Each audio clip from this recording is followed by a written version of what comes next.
That's it, we just want to win for our team.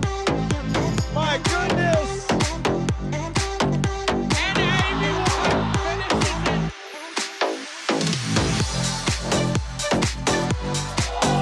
Yeah, we're just as good as the men. We're better. It's a huge point for the Bay Area. Good chance that's the #1 highlight of the week.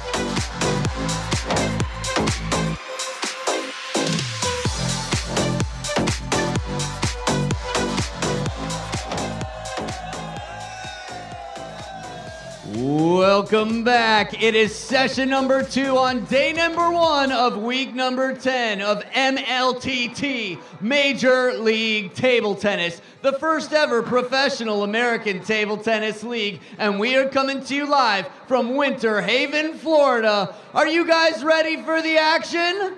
Yeah. All righty, well get ready because first, we're going to bring in our officials. Put your hands together for Wendy Pan and Jovana Knežević.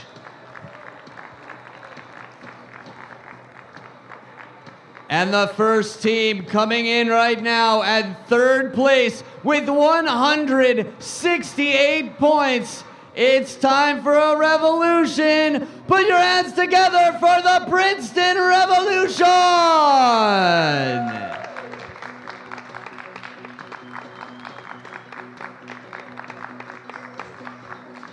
And their opponents, the 2nd place team with 181 points. You've been waiting for them your entire life. Get up and chomp for your very own Florida Crocs!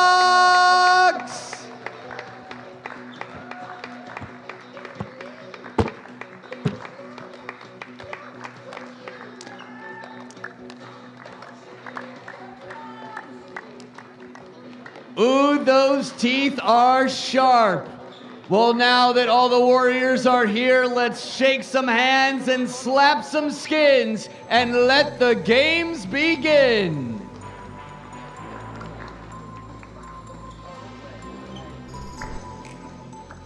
We march onward into the night session on this Friday in Winter Haven, Florida.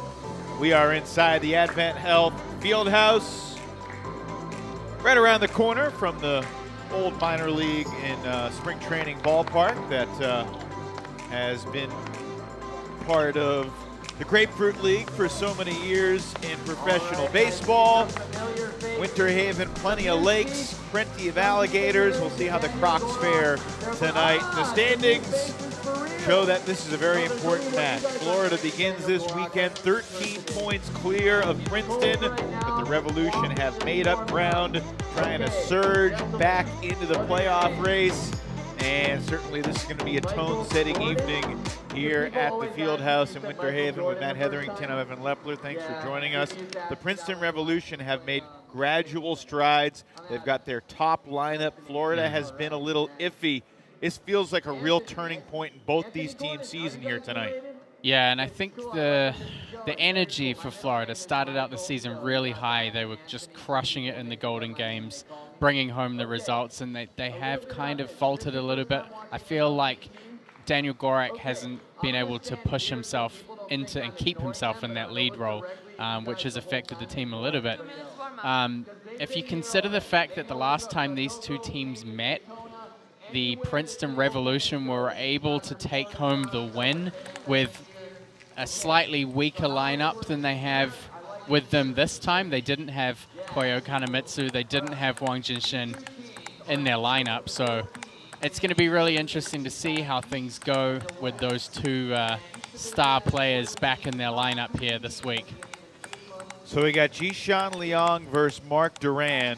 These two guys played a very exciting match a month ago. Jishan took 2 out of 3. In the second singles spot, Koyo Kanamitsu and Benjamin Brossier will be the first time that those two players are matching up in MLTT. But let's start with Jishan and Mark, two players that have stylistic differences, I think, to their games, and it'll be interesting to see how they clash, especially for the second consecutive months. They're more familiar with each other now. Yeah, I think Duran is, as I've kind of described him, a bit of a Pandora's box. You back him off the table and you never know what's coming. There's chops and two-handed backhands and kind of forehand flat hits and all kinds of different shots when he's backed off the table.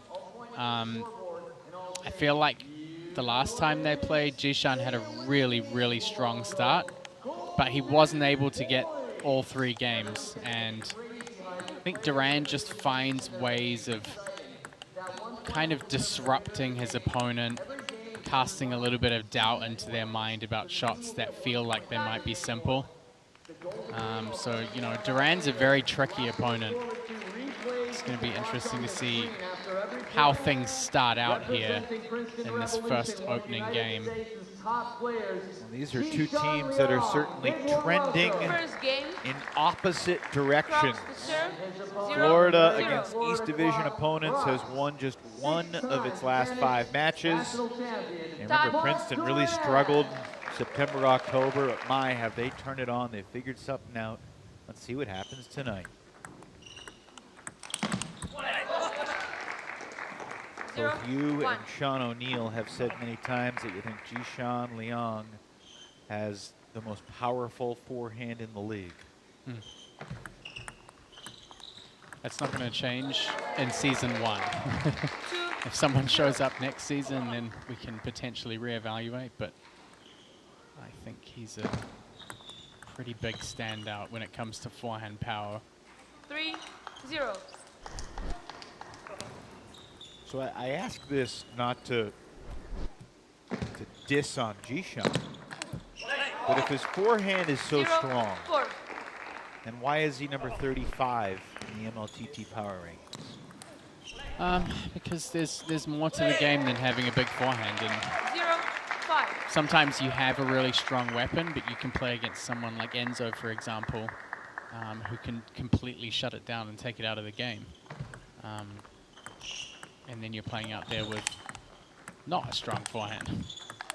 And, you know, as I said, the last time these two played in the 3rd game, despite Jishan having what you could almost consider to be the perfect start, Duran still found a way of making the pace difficult and really forcing a lot of errors. I mean, when you have a forehand that big, it's also very risky as well.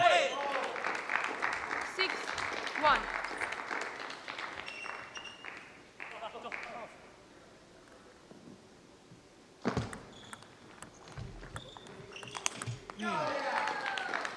Backhand with some sauce to it there as well from Jishan.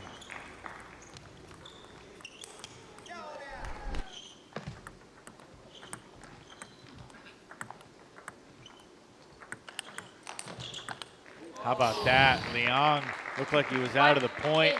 He ends up taking it. He's got an 8-1 lead. Yeah, this is kind of reminiscent of how these two started last time. How does Duran boomerang this in his favor? Be pretty tough for him to boomerang the first game in his favor from here. I think certainly pinning Jishan on the backhand, being prepared when the forehands come to try and counter it out wider to the forehand. Wide forehand's always a viable strategy against left-handers, but also you have to be very decisive. If you play anything soft, play anything with hesitation, it's probably going to sit up a little bit. And a player like Jishan Liang is just going to blitz a home run out of it.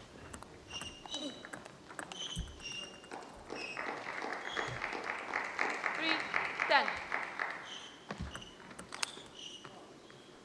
10. Big swing from Liang. Unable to finish the game there. But he's got a bunch more chances right here.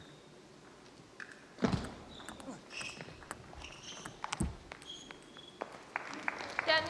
5.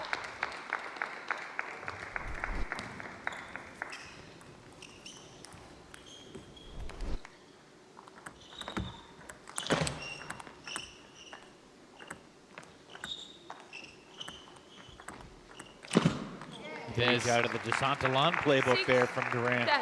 Yeah, and that's the kind of play that would make someone like Jishan uncomfortable. You can see he played through the first ball, but then just totally backed out of the point when the ball came back.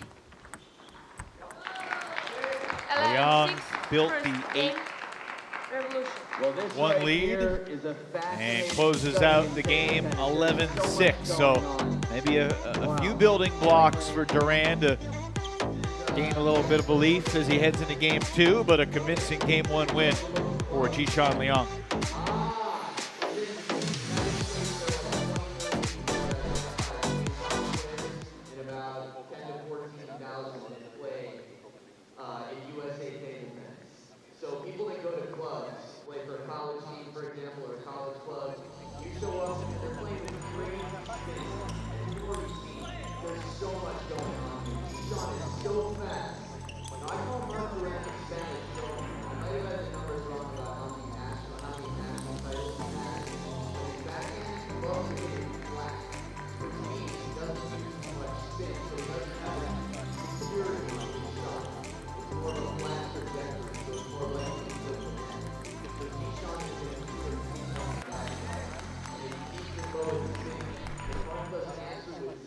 Time.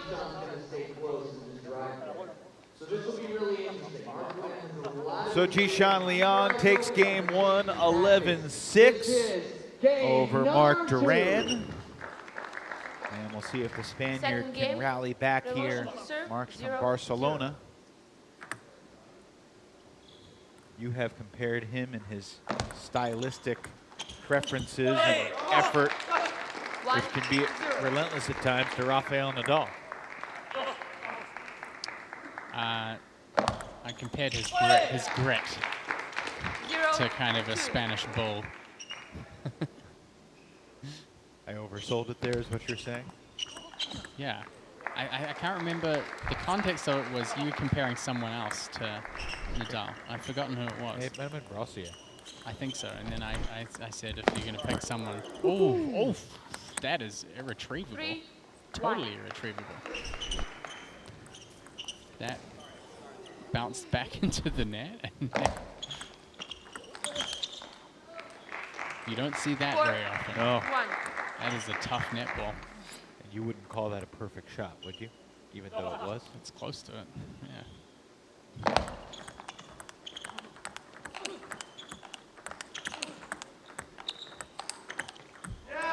Jishan's locked in. 1, 5. Yes, but also this is exactly what we saw last time. So the thing for him is, can he stay locked in for 3 games? I feel like he's got to have learned something from last time. If he's playing this well now, he has to be able to win 3-0. And remembering the situation and the position that the 1, Revolution are 6. in, every game counts here. You don't want a player who's capable and in a position to win 3-0 to come out with a 2-1 win. At some 6, point, 2. I guess as a team coach, you have to say, okay, it's not really acceptable if you're in this position for you to only win 2-1. You have to go for those 3-0 wins. 7, Princeton, since starting 1-6, has won 7 of their last 9 matches to get back to the 500 mark for the season. They're 8-8, 8. and 8-8 in Golden Games as well. They're 3-1 against Florida, so despite trailing the Crocs in the standings, Princeton has outplayed the Crocs over the course of the season. Jishan is outplaying his adversary right now here in Winter Haven. 9-3. This is a big second chance for the Crocs. I mean, they had their home game in Florida at Broward last time. Didn't perform too well. They get another chance back-to-back to try and lift their game for the home audience. You can see 9-4. scattered amongst the audience a few Crocs shirts.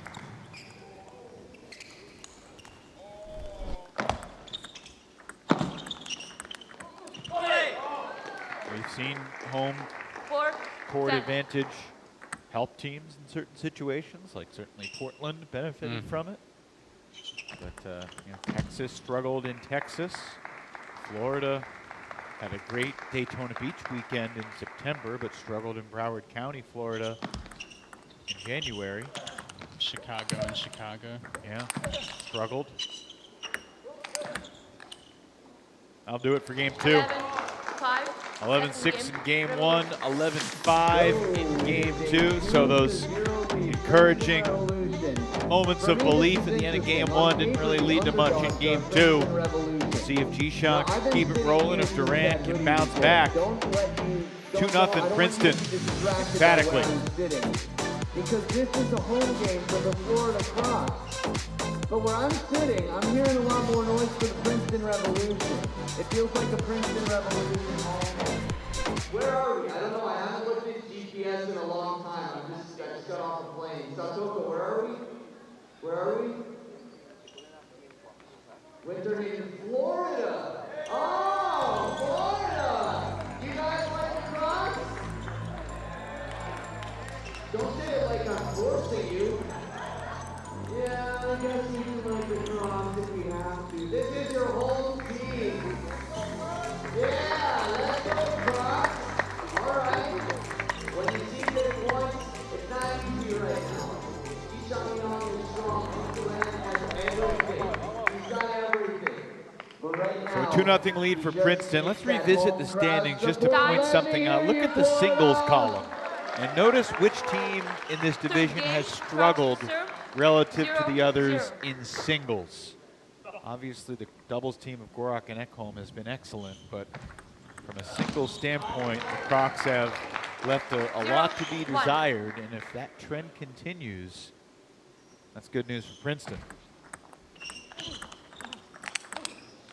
Yeah, I think if you look back at those standings, we talked about this in the first matchup of tonight about how players have adapted to the Golden Game, and I think the other teams in the beginning of the season were weaker in the Golden Game. Crocs were strong in the Golden Game. I think that's changed a lot, and the individual matches are now starting to hurt them more than before. Timeout Florida. Let's listen into the coach Frank Arias. Te vi frustrado y por eso lo pedí, para que te calme un poco y vuelve a plantear tu estrategia. Timeouts. It's an interesting thing. What do you say on timeouts? Well, sometimes it's tactical. Sometimes it's a coach and the bench recognizing. By the way, you can have anyone on the team coach. El saque quizás más al centro de su cuerpo, o sea, ni aquí ni en el backhand. El backhand tiene el efecto a su favor. En el centro que tenga que recibirte un poco más y preparado para atacar. You can have two coaches, one for each language. But normally, outside of teams, you only have one coach. The whole bench can coach you. They can offer some advice and say, hey, I noticed it's effective if you serve long to his backhand. Or he loves to step around the backhand corner. Take your time, don't rush. Tú tienes buen feeling, juega con eso, juega con el bote de la bola, le das por el lado. Vamos, Mark, vamos. So there's a lot of tactical conversation there and what will work and what won't work. From my perspective, Matt, we're just not seeing the fiery Mark Durant body language. Like, he looks defeated right now. And no celebration after winning that point. No come on, no let's go, no vamos. 2 points in a row since the timeout. I think there was also a lot going on in that timeout for him. I mean, you have 4 different players, well, 3 different players and a coach, kind of trying to put in pieces for you to try and puzzle together. And it's difficult to know what's going to help and what's going to hinder during a timeout.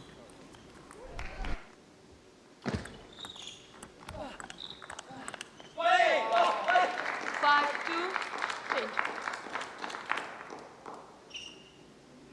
I think given the way things have gone, I'm a little surprised that they used one of their 2 timeouts at this stage already.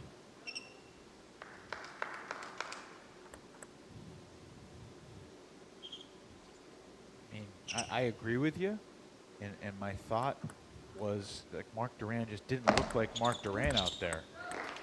Like it might not be a timeout for this game, but it's a timeout for the weekend to get your number 2 player playing with some passion, which is what he needs. 3-6. But meanwhile, Jishan is just cooking right now.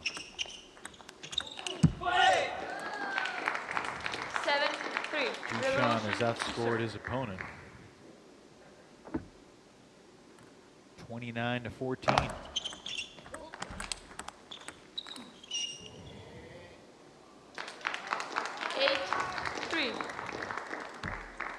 Right now, Duran just doesn't look like even he knows how to get out of this one. 4-8.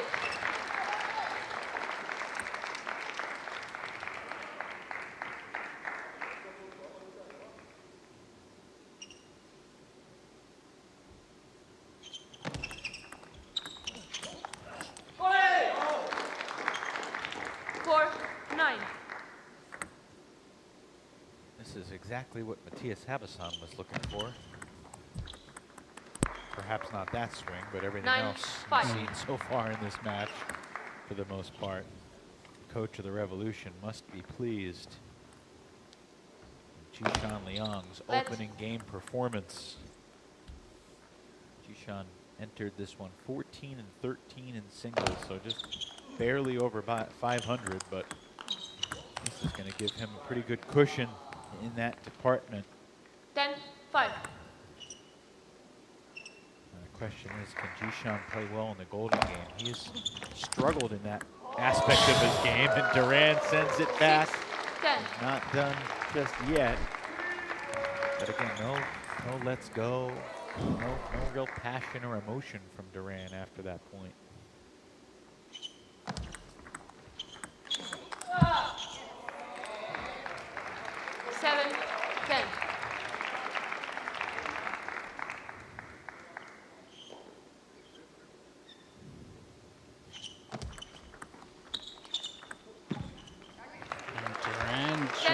Making some simple decisions here that have won him points. What has he done? Just focusing on placement. Not really trying to do too much. He's just trying to play in a clever way. Fading the ball out wide to the forehand when he sees Jishan stepping around. Well, from 10-5, it's now 10-9. Revolution. And Matthias Habasan's going to take a timeout. Will not want to let this one slip away. So it looked like Jishan was on cruise control toward a 3-0 sweep. Let's listen in to the Revolution huddle. Okay. You just make straight, much down spin. Okay? Yes. Much on the spin. Just much on the spin. And then after the cells, you put that. It's getting short, you get a little bit half long, and then you make much spin. Not fast, much spin. Just focus. Both of these. Next one. So underspin. So have no loop from middle, just spin. No power, and then next one, get ready. Just simple. Just simple. Yeah. Okay? Come on, I'm positive. You keep me moving. Yeah. Keep moving. Come on. Bump. Let's go. What do you think about that message, trust the simple? I mean, it's worked for Duran. I mean, he basically looked like he was down and out there in the second half, or in the first half of his third game, but just doing small, simple things has helped get him where he needs to be. And that will close out the game. Jishan sweeps Duran 3 straight, 11-6, 11-5, and got a little hairy at the end of the third. But after the timeout, Liang keeps it simple. Short serve, underspin, and get enough with this forehand. Off the net, off the table. Out of the game for Duran and a 3-0 lead for Princeton. College over some of the highest energy years of my life. Just saying. Just saying. Rap, you had a question. Talk to me. Yeah, what if, say, the guy on the right side hits the net, goes over the net. Well, Jishan Liang joins us now after the 3-0 sweep. Jishan, we were listening in on the huddle during the timeout. We heard Coach say, trust the simple. What was your mindset going into that last point? Yeah, usually I serve, today I serve underspin and no spin. It's what's worked really well. And when I lead third game 10-5, I try to change some side spin or try to do different receive. It's not work, yeah. So, yeah, also because I play a lot of tournament in January, it's a lot that happened like 2-0 up and I couldn't finish. So I still try to figure out how can I finish the match now. Yeah, I was going to come back to that because last time you played him, the first 2 games were unbelievable. Yeah. And so when he started coming back in the end there, I thought, come on, this can't happen again. Yeah. So, I mean, what kind of things do you think, I mean, even coming out of that timeout and knowing that you should have confidence and just keeping really simple serves and spinning the first ball, is that something that you're going to take away with you to kind of implement if you're up 2-0 in matches? Yeah, basically, even 10-5, I want to keep the same, but when I serve, I always change. I don't know why. But yeah, I also 10-8, I try to call timeout. But this is for team tournament. I'm thinking like, should I take timeout or not? I'm waiting for the coach make decision 10-9, but that's good call. So I can stop and I can listen other people or 2 or 3 teammates. They say, oh, you have to keep the same. And then, yeah, I can follow. Jishan, what aspect of your performance were you most pleased about in getting 3 points? Yeah, because today also really important because almost in the end of the season, we try our best and try to win more points. Very good. Yeah. Congratulations on the 3-0 sweep. We will see you in doubles here shortly. Okay. Thank you. Thank you. Excited for the second singles match, Matt. Koyo Kanamitsu and Benjamin Brossier. You guys both play exciting styles. I'm curious, we did not talk about this beforehand, who you think has the edge going into this collision? I would give Koyo the edge against a number of players here in this league if he plays his best table tennis. 0-1. I think we've seen some moments where he's played really well, but there's been a lot of inconsistency, and I think his focus kind of dwindles on and off. So I think if he can win the first game, then he will have the edge, but it really comes down to focus. Brossier is no slouch. No, Brossier, I mean, he's going to come out of the box all guns blazing. You know, even last time when we saw the rest of the Florida team struggling, Brossier was 100% all in. And in all honesty, that's probably, I think Brossier is being really an MVP for the Crocs because as their energy has kind of dwindled, his has remained the same throughout the season. Like, he's really brought everything to the table.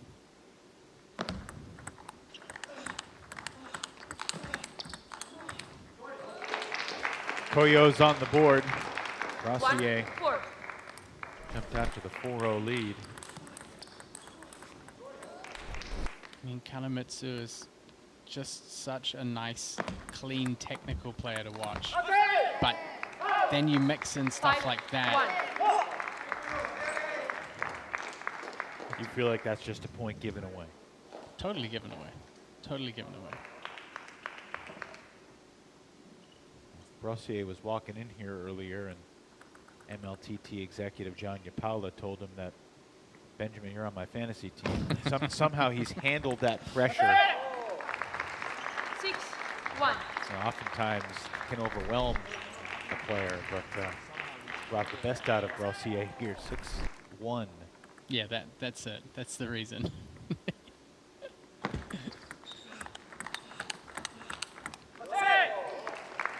Yeah, I mean, this... 1-7.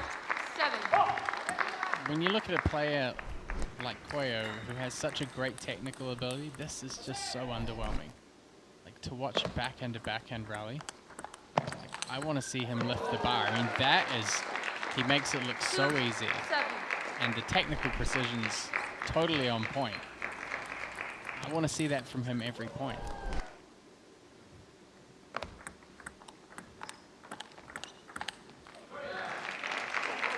It's really about which player writes the narrative, and I feel like Brossier, from the first point, he writes the narrative of the match.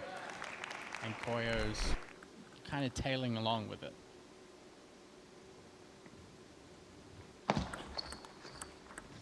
Ooh. 7-4. Excellent short return there from Koyo.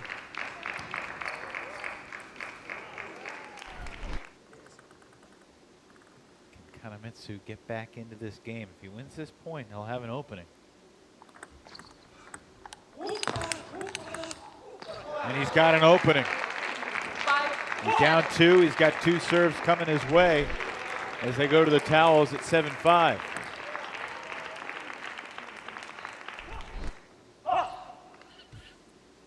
Koyo from Tokyo, gone 14-7 in MLTT singles games. And a big roar from the Frenchman, 30-year-old Benjamin Brossier, Olympian in Rio in 2016.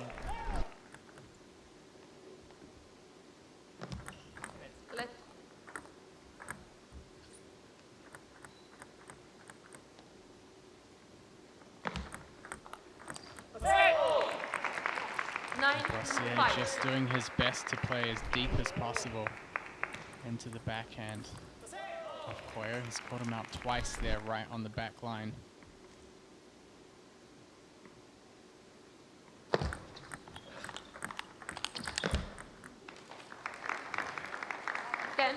Five.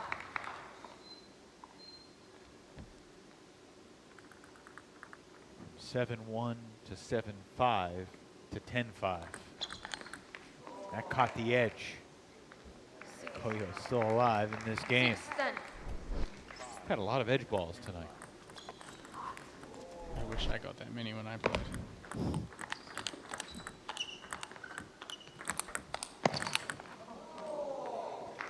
Body bagged him there. 10. I mean, yeah, like I said, the points that he plays where he's playing strong, they're incredibly impressive points. Another game point for Brossier. Koyo has won 3 straight. Great kick serve there from Koyo. 10-8. A lot of topspin rotation on that.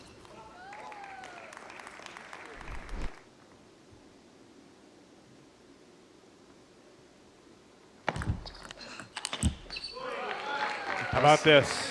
Well, Brossier did a good job with the serve. He got it right on the back line. Koyo managed to take it off the bounce there, and Crocs. the second timeout from the Florida Crocs is going to be gone in game 2. Yeah, they are out of timeouts until the Golden game. Better make this one count. Okay, what has been working? Center, backhand, change of speed, change of pace. So no need to rush. So if you want to step around, so you have 2 serves. First time you serve, he did the flip, and you were stepping around, and you did it. Second time you serve, he just dropped it short. So if you want him to serve, just don't put too much underspin, so he needs to do the flip. Come on. Frank Arias seems to be Trying to encourage Brossier to serve so that he can allow Koyo to flick. Noting a lot of Koyo's backhand flicks have been cross-court. When we see Brossier serve maybe a short side top, let the flip come in and step around. Seems to be the strategy that Arias was encouraging. And it's exactly by the book. Frank Arias pulls it to a T. What a point. It's a great return by Koyo. But Brossier on the 5th game point of the game. Handcuffs Kanamitsu. 11-9 for Brossier.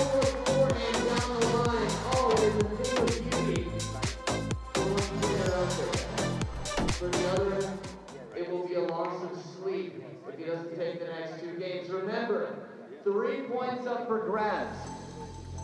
Here's looking at you, Benji Brossier. You see that picture? He's the Uncle Sam of the Florida Crocs. I like it. You too can play table tennis. That's what that said. So 2 more points up for grabs. Benji putting the Crocs on the scoreboard.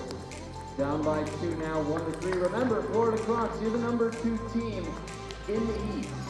That said, it's a big chase for that spot because Carolina Gold Rush is way out in front. So Benjamin Brossier gets the Florida Crocs on the board here in Winter Haven, Florida. An 11-9 win in game 1 over Koyo Kanamitsu. Can't be there live and watching in person. That was a weird game. Brossier was sizzling hot at the start. This is game Koyo made a run. Brossier responded, a 10-5 lead, and then almost let it slip away. Crocs to serve. 0-0. After watching those ebbs and flows, what does that tell you about what you expect in game 2? That's hard to know what to expect. You never really know what you're going to get with Koyo. I feel like if he stays in these mid-pace backhand-to-backhand exchanges with Brossier, then it's just kind of it's going to drain him of points. He has to do something more decisive. You know, he's got to play the backhand with a little bit more pace. We've seen him when he gets in on the forehand, when he connects a couple of forehands together, some of the points look perfect. But we're seeing far too much backhand from him. And I think he's expecting more pace than there actually is as well. 2-2.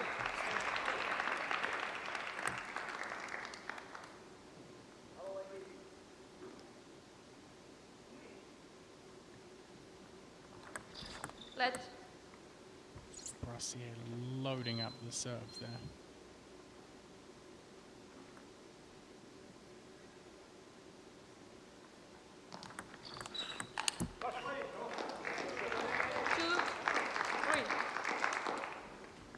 For the first time, Kanamitsu has a lead.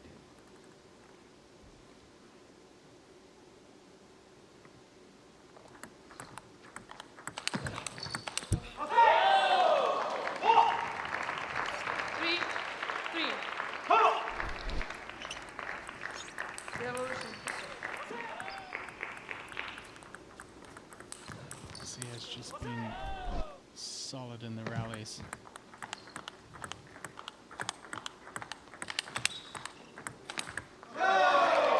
Speaking of solid. Score 3.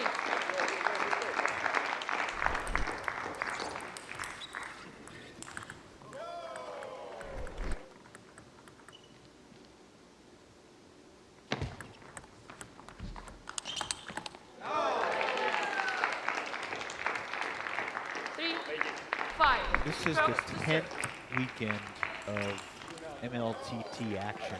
It's the 5th East Division weekend exclusively. And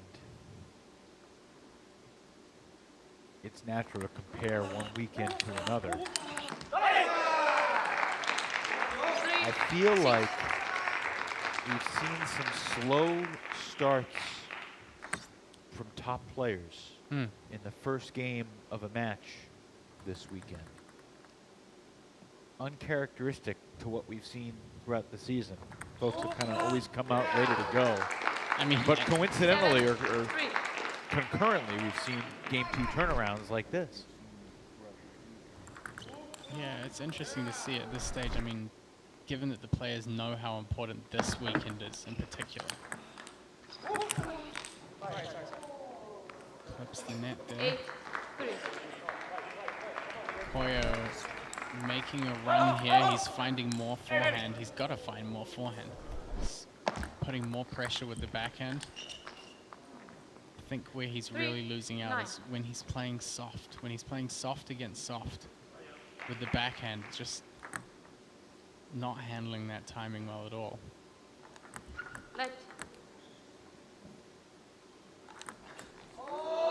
What was that serve? It's a French classic. He's standing a foot behind the table. Koyo just let it go.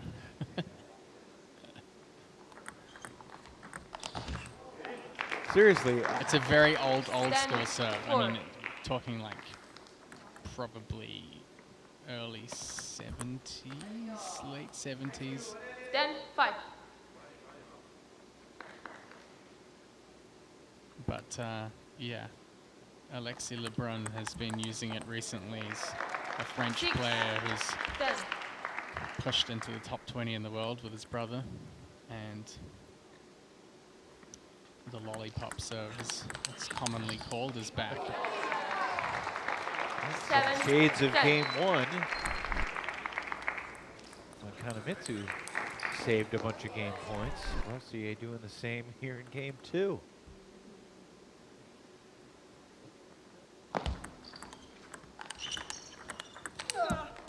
And all of a sudden, it's 10-8. 10-8. I must say, Brossier's been looking pretty quick out there today. He's played an excellent match so far. If it gets back to 10-10, do we see the lollipop again? Your guess is as good as mine. That's not true at all.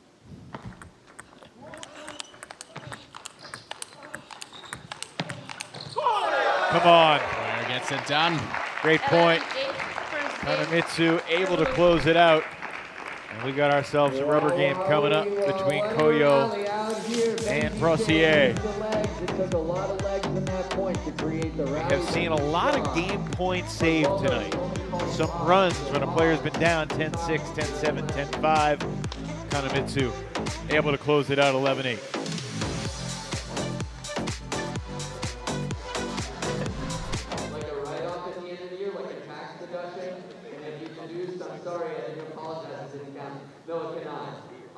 It's sort of the etiquette is the word that I was looking for.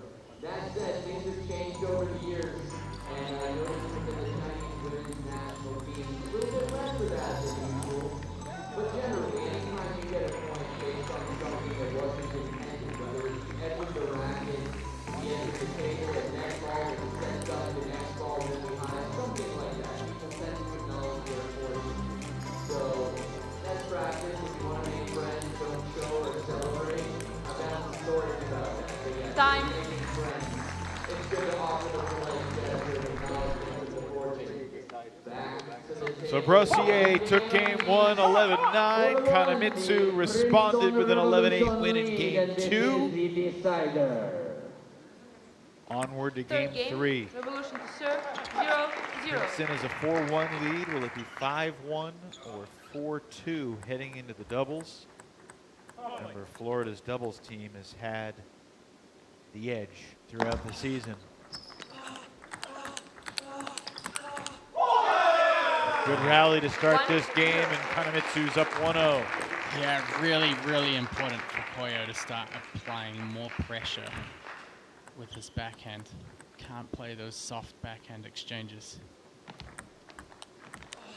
It also helps him set the pace, and I think the faster the pace goes, the more comfortable Koyo is.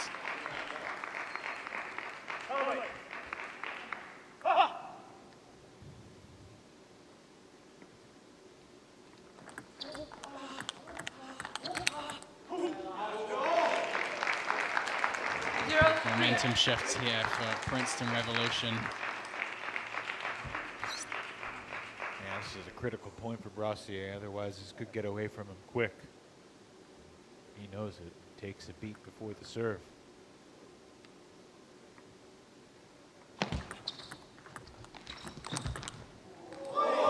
Almost caught, but it did not. 4-0. How close was this? Hard to tell from that angle, but from our angle, it looked like it was a little long. Maybe an inch.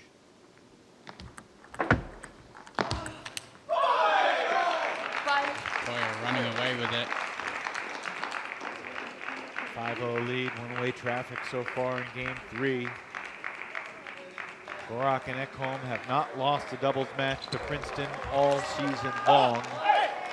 They've lost a game. They've lost 3 games, in fact, but they are 9-3 in doubles games against the Revolution.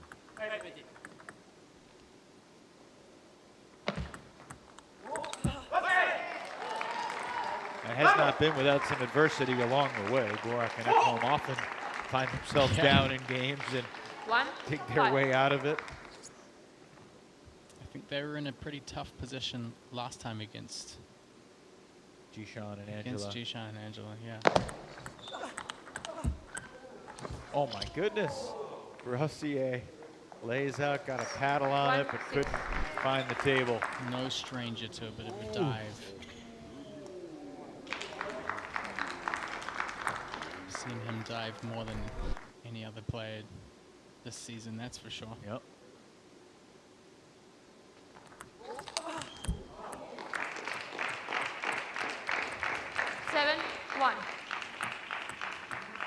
Brassier wears his emotions on his sleeve. He plays so hard every point. But right now he is overmatched. You said it earlier, if Koyo's playing his best, he's tough to beat. And right now he has found the zone. I mean, don't forget, this is a guy who got picked in the 8th round of the draft, Koyo Kanamitsu. I think his results in the combine were pretty under par for where his level is at. Imagine being Princeton Revolution and picking up a guy like Koyo in your 8th round draft pick. And then a guy like Sonora Silva is a free agent.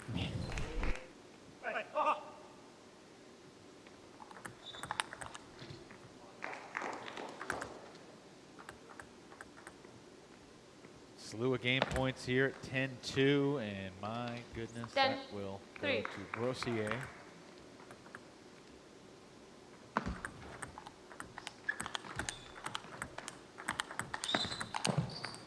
But it's over. 11-3 in game 3.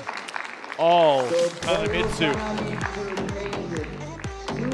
So it's a 5-1 lead for the Princeton Revolution. And the Crocs really need their doubles team of Gorak and Ekholm to step it up. Otherwise, the Revolution will be on display on the Crocs home turf. Hassan asked me earlier, you said, what was that game where the whole team came out and played? And I said, Hassan. Joined now by Koyo Kanamitsu. Congratulations, 2 out of 3, really strong performance. How did you feel better about your game as that match went along? Yeah, because first game, at first point, I get half long attack. Then after, I was a little bit rush. And when he play backhand, like very slow tempo, that's I feel very uncomfortable.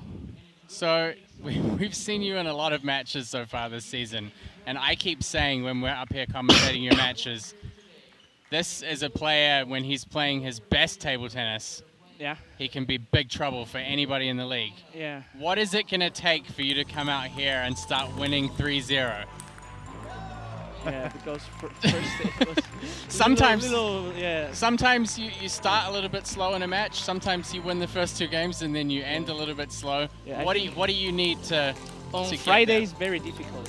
Maybe at Saturday, Sunday when I fix it. Okay. Okay. Maybe tomorrow. All right. We'll wait and see. How Are you his coach? You're really putting the pressure on him here, Matt.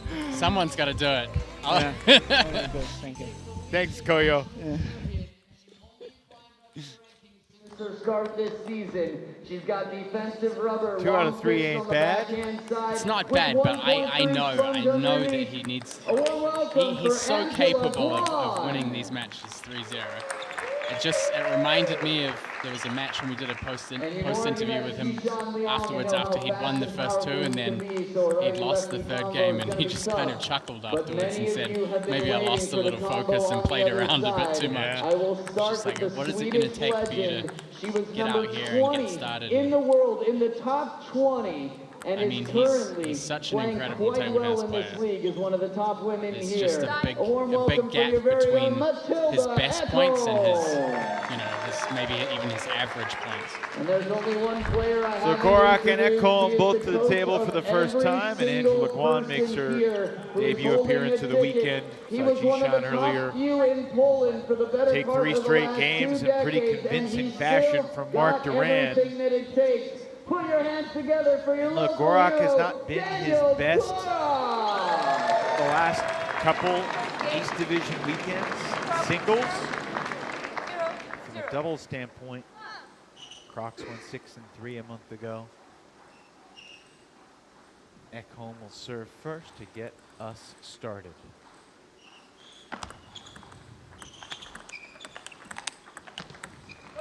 That's a pretty good start from the Crocs. What are the things you're looking for from a footwork and teamwork standpoint that tells you a team is locked in a doubles match early? I think balance, in particular, of how they're in position for a shot, and then how they move around each other. So, you can get a pretty good idea of the synergy just by looking at the flow of a point. So if a team looks like they're struggling and they're out of position, then you have to think about how their partner's setting them up for that ball. Or yeah, there's a lot of different factors. For me, doubles is really interesting. I mean, I'm left-handed, and the majority of titles that I won when I was playing, especially in New Zealand, were in doubles, and even when I played Australian Open, I only medaled in doubles, so doubles has a special place in my heart because it's the only thing that I'm good at. It's not the only thing that you're good at, but it is your greatest strength. That's one way of putting it. Doubles and wearing stylish caps. I'll take that.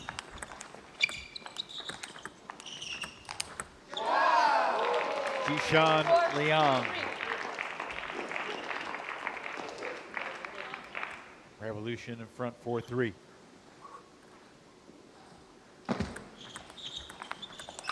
Now this is what I've wanted to see more from Angela from day one, because she can really start messing up the rhythm and putting a lot more pressure on.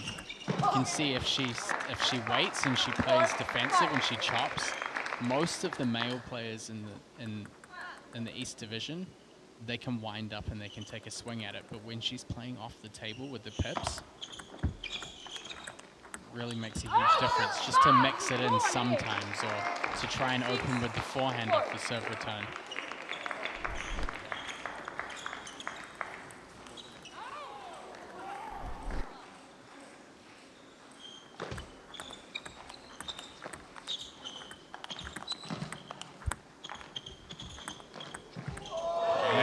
Drop shot from Gorak.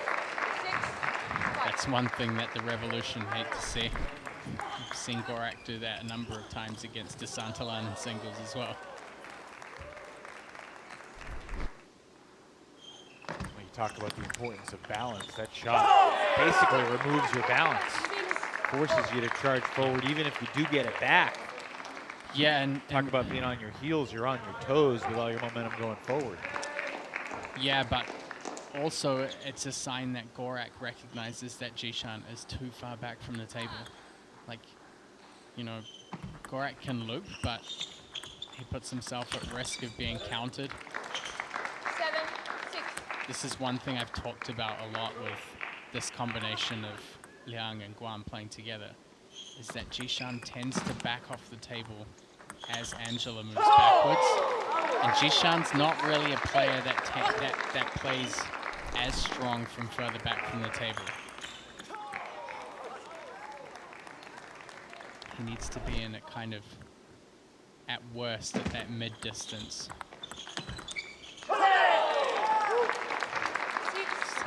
Gorak finding that ball more comfortable, but I'd still like to see that from Angela. 9,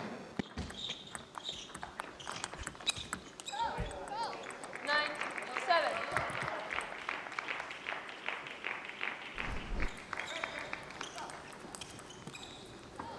And there's that long pips return again. So the serve back to Ekholm, 9-7. Chance for the Crocs to close out game 1. That's beautifully done.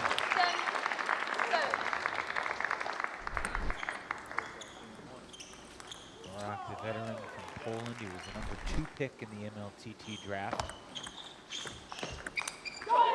And the Crocs able to close out game 1. Florida back on the move in doubles. Struggled in singles at the start today. We've seen throughout much of the season the doubles component has been a massive positive for Florida. 11-7.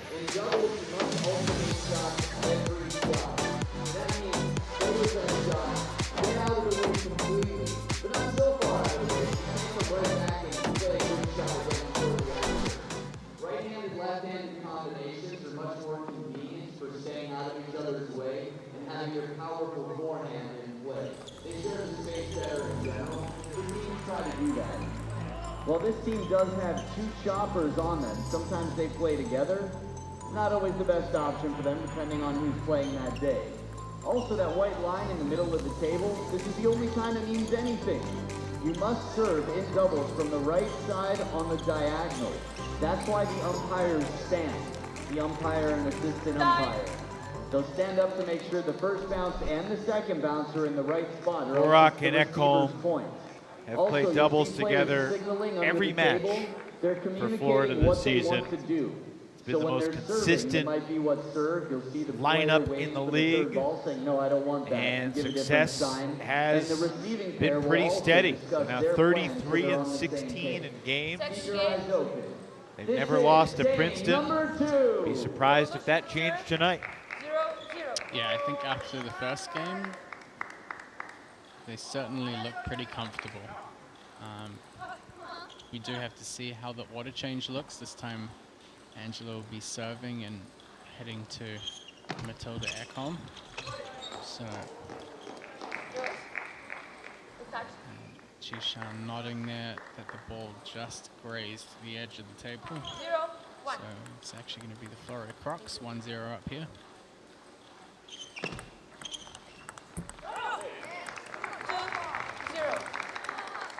There's always an apology, but there's always we got to make sure you recognize that it did hit, because that is my point. I'm sorry about it, but it's my point.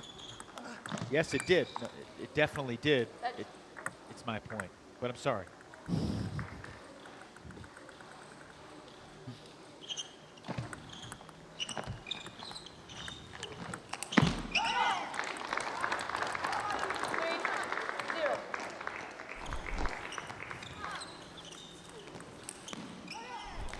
See Ekholm's slightly slower pace working really well against Jishan, who's a little bit too far back.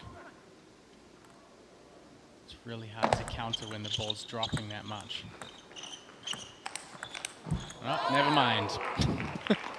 I mean, that's a special forehand from Jishan Liang. I feel like that was just for me. Laser. Wow, how about that point? Brilliant stuff. Revolution flying around. And they are back even after dropping the first 3 points here in game 2.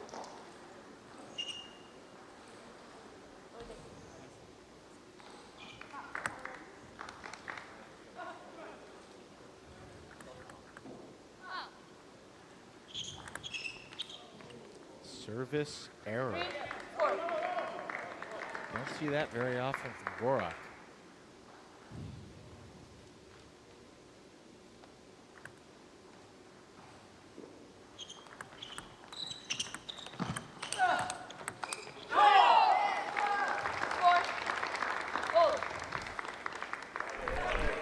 Jishan just anchoring himself about 4 feet away from the table.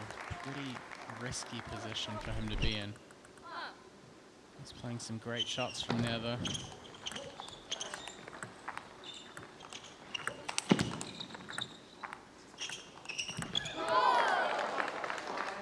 Com's not going to be happy with that ball. As soon as it left her paddle, she knew she mishit it. You can see the frustration.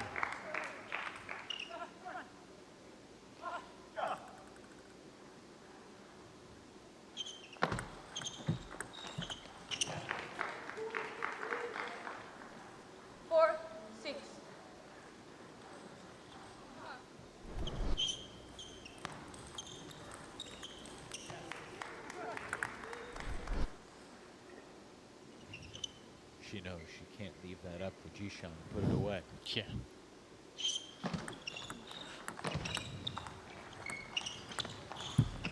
And there's that slow ball from Kong. As long as the ball starts dropping early, it's going to be really tough for Jishan to pick it up from under the table height. And a great serve from Matilda Ekholm. Can be a little risky to use a reverse pendulum serve in doubles. A lot of players are more comfortable serving it down the line than across court.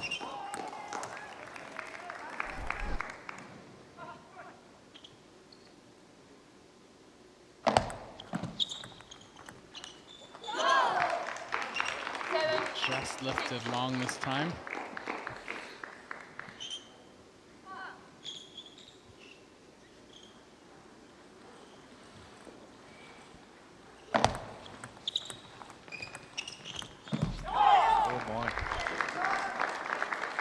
All now.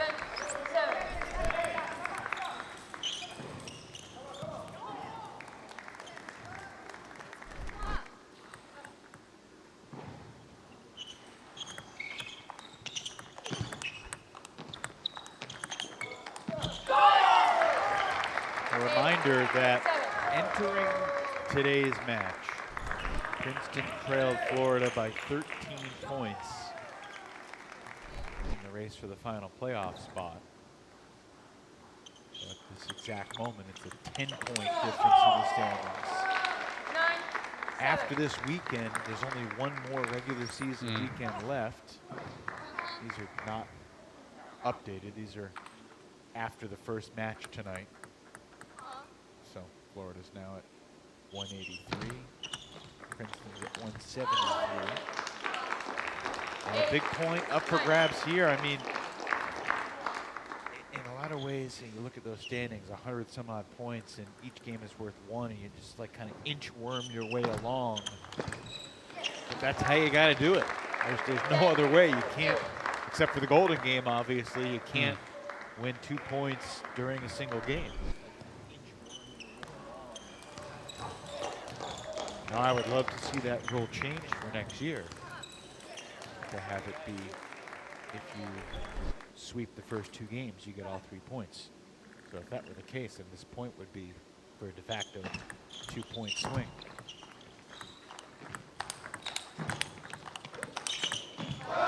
Best point of the match so far. Jishan and Angela are back within 1.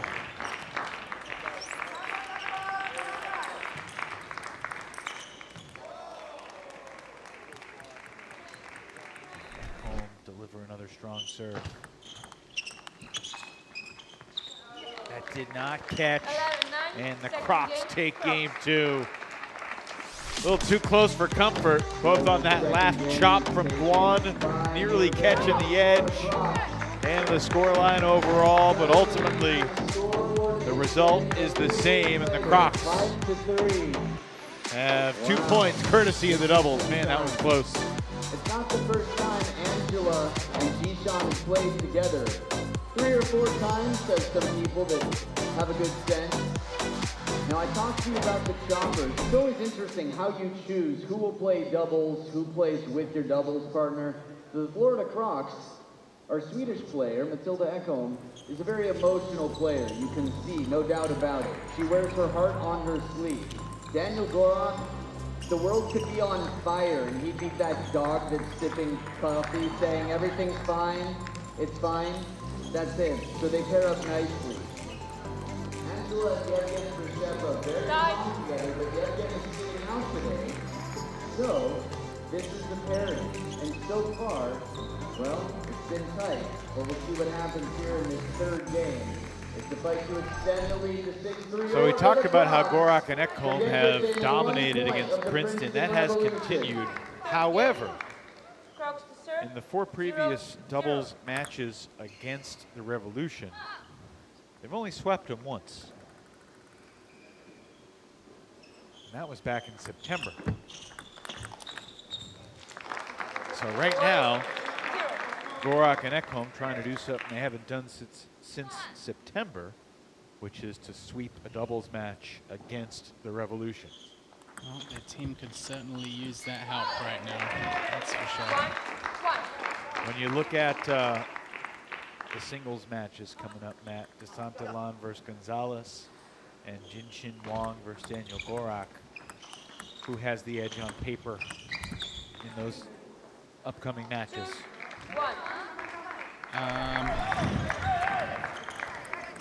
Could go either way. I mean, I think Gonzalez played against Santalan in Chicago and started out incredibly well. Like he was just on fire with forehands, but then DeSantalan just kind of ground him down and varied the defense a lot. And so that could be interesting depending on how it starts, depending on what DeSantalan learned from the last encounter. Yep.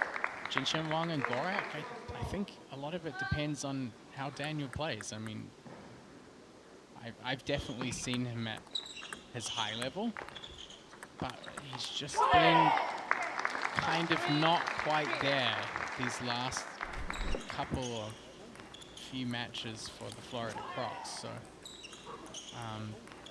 that could be dangerous. I think if he plays that kind of mid-level that he's been playing at, then Jinshin has a pretty reasonable chance. But if we see the Gorak of season beginnings showing up, then I'd probably give him a little bit of favor. I don't want to put words in your mouth, but it sounds like you're almost prognosticating a 3-3 split in those next 2 singles matches. I hadn't actually considered the scoreline part of it, but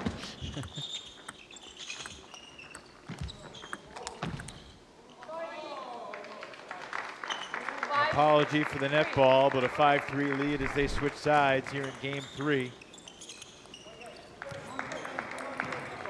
Santalan did take 2 out of 3 from Gonzalez in Chicago when they met in November. Wang and Gorak, who are playing in the 4th singles spot today, have played twice before in MLTT. Both times Gorak took 2 out of 3.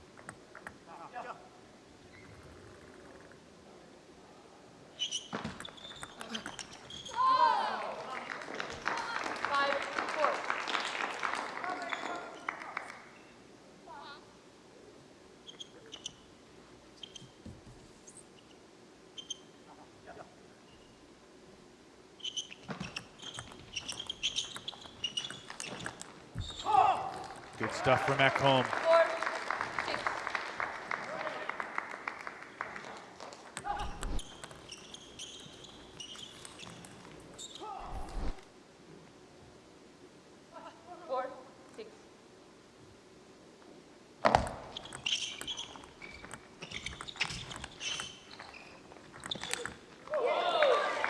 We've seen Liang and Guan just kind of relentlessly scrambling here. Sometimes it's impressive to watch, but you see, just, I mean, kind of the definition of off-balanced. Yeah.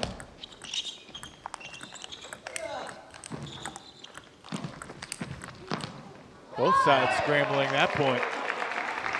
How Jishan managed to cover the wide ball twice on that? I do not know.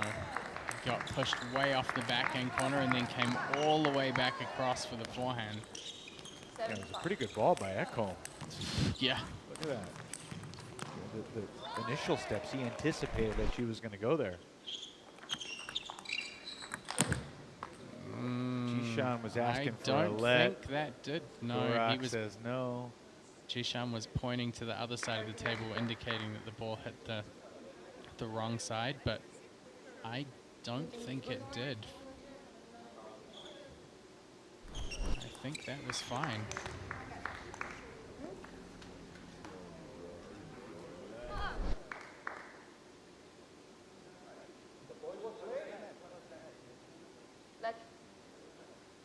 So Gorak's saying it was a net serve. I don't think it was. I think Jishan was pointing wrong side, but maybe Gorak's giving them a chance to replay the ball by calling it a let instead.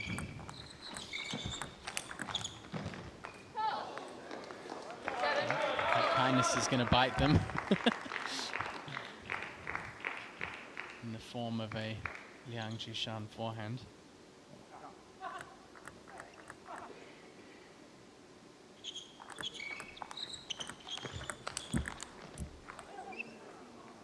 Seven all now.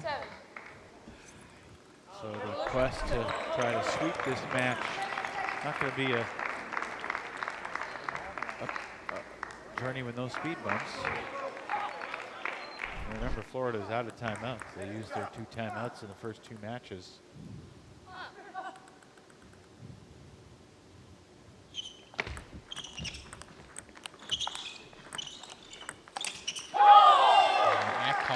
Just using that slow spin to her advantage.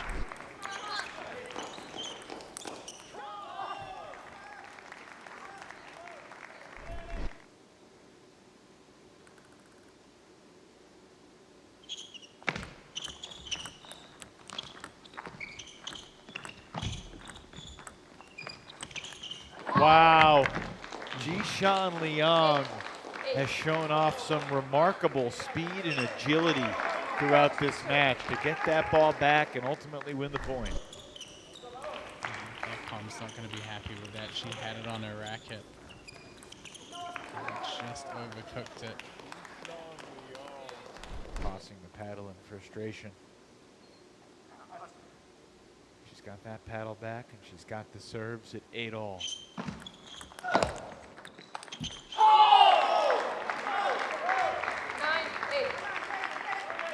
Vocalism from the Florida Crocs team.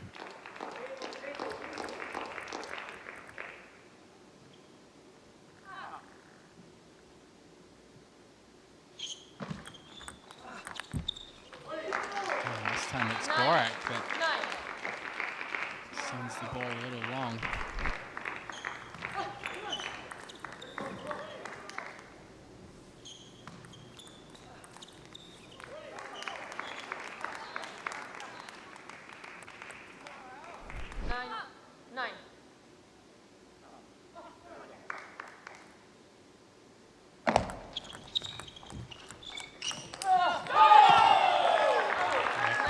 Sticking to her plan with that slightly slower topspin opening. Just steady, consistent. It's got enough rotation to make things difficult for a player like Jishan. He's always going to pull the trigger on the big shot.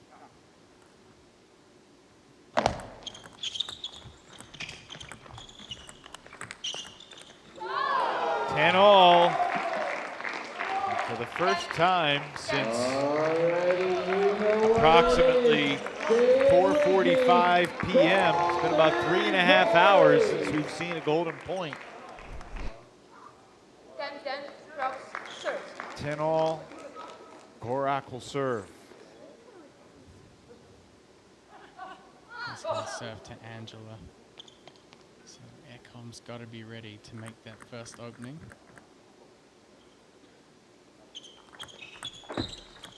And she missed it. And Princeton able to salvage a point to take a 6-3 lead. And that could be big depending on how the upcoming singles matches go. Disappointing finish for Ekholm, but she still wins 2 points for her team. 11-10 in game 3, which goes to Princeton.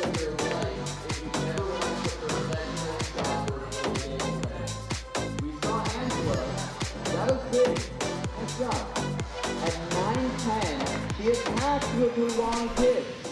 So Michael, Anthony, and anyone else who hasn't seen professional table tennis before, those bumps on the back of Angela's racket, those bumps that look like... Joined now by Florida's Matilda Ekholm. Matilda, as you put the headset on, I want to remind you, you won that match.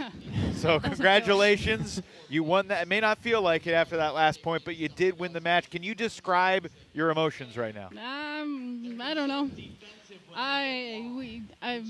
They called the wrong serve, and Daniel agreed to play the point again, which was clearly not good.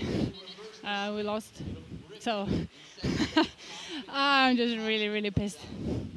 So going into the match, if you go back to the start of the match, let's try and take things back to to a better place at the start of the match. A lot of people who play up against Liang Jishan, they would be kind of scared of playing a slower, spinnier ball. Yeah. How important was that strategy for you to have confidence to play with spin and not give him pace? Yeah, that's first of all, it's what I know, so it's easier for me to play slow than fast, but then sometimes I have to mix it up with fastball, otherwise he can step a little bit forward and counter-attack my topspin, so I have to mix it up, but yeah, it's clearly working really well in mixed doubles in general, because the guys, they step back a little bit more, so yeah, I really enjoy playing mixed doubles. I know you bring a lot of intensity to the table. Do you look at the standings? Do you understand why this match really matters in the playoff pursuit? Oh, yeah. I know it's a very, very important match, so yeah. Well, but I feel like we did a really, really good match. We should have won 3-0. Bummer. Go get some revenge in the Golden Game. Yeah, Matilda, thanks for joining us. Thank you. So we shift back to singles, to Santillan and Gonzalez. It's always interesting to talk to someone immediately after something heartbreaking happens. You know, I mean, she had that game on her paddle. She went for it and she missed. That was an embarrassing last shot. She knows it. She's played a long time. But she won the match. That's just a really interesting part of. I mean, I'm happy to see that. I mean, okay, not happy for her, you know, having to to come here and do it. Looks like the Santillan wants to have the net checked. Feels like it might be a bit high in the middle, but the umpire is showing. He's asking about the tightness of the net, maybe. Yeah, I mean, I want to see that. We have post-match interviews in international tournaments all the time, and they ask how the match went, and you know, they'll interview the winners, and the winners will say, "Oh, this went really well, and I tried this." It's the same thing over and over again. I want a player to come out here, you know, when something potentially controversial happens during a match, or something doesn't go well, I would like to hear what they think about it, and I'd like them to be able to feel like they can give their honest opinion. So, I mean, it's part of why I love these post-match interviews in Major League Table Tennis, because I want to see all sides of things, and sometimes something happens out on the table, and getting a player's perspective on it, sometimes it can shift how viewers feel about it from at home as well. I got the net situation sorted out. De Santillan serving first against Daniel Gonzalez. Strikes first. It's the first time we've seen in the middle of a match like this a player ask the umpires to check the net. Do you have any thoughts on that? I feel like we have seen quite a lot of net balls today in the first two matches, but generally the umpires are pretty rigorous with their checks beforehand. But yeah, I mean, during a warm-up, a player can, maybe if they clip the net too much, a player will know in their mind how they're playing the ball, and what they expect to happen to the ball. So if it's clipping the net too much, it's Well, a tough thing to ask. it's the height of the net, obviously, but it's also the tightness of Yeah. the net. Yeah, a lot of the time if the net's too loose, it's easier for the ball to kind of dribble over after it's hit the net.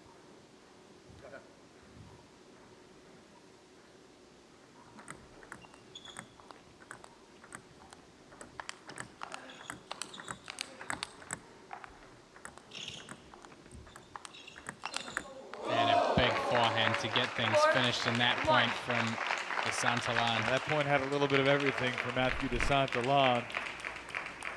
His offense, his defense, and then more of his offense. Couple of racket flips in there as well. 1-5. Plays with a pimples out rubber on the backhand side. Pretty common for defensive players.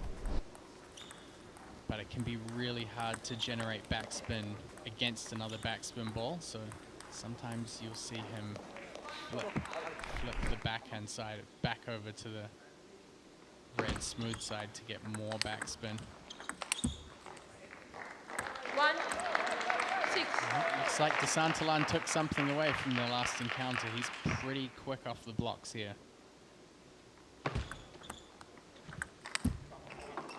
7-1. He's flummoxed Gonzalez in a variety of ways. Returned this right into his body. And when Gonzalez is that far off the table, he knows he has to go for something big because there's so much of the table exposed.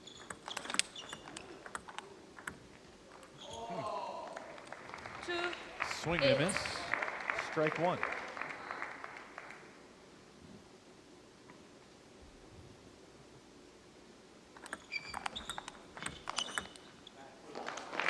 Good contact there, though, from De Santalan.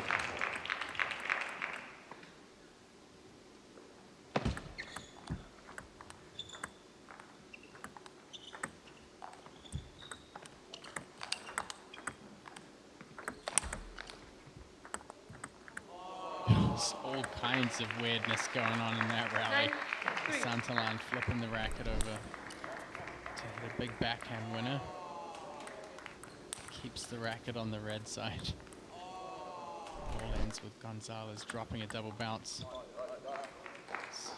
Learned a few tricks from 10-3. teammate Daniel Gorak with that one, I think. And 11-3 for a bit of a blowout to start the match here. De Santalan 11 points to 3. The last time they played, it was Gonzalez 11-4 in the opening game, and then De Santalan turned the table.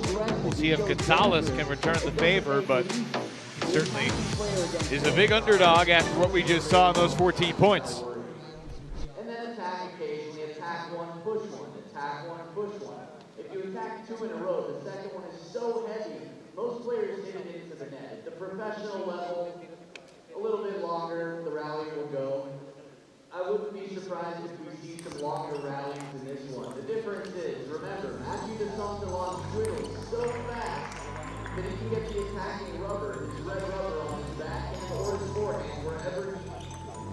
So a lot of spin variations to come. That's the name of the game. The best advice I ever got, since we have so many players who are playing against the chopper, a college coach in Taiwan said, use your eyes with the level of the ball. Get low, because you're going to need your legs. Princeton Revolution squeak out a win in that third game in doubles and get a dominant route in game one of this third singles match. So it looked like it was going to be a 5-4 score, now 7-3 in Princeton's favor. And the Revolution in a fantastic position here. Again, they started the day 13 points behind Florida in the standings.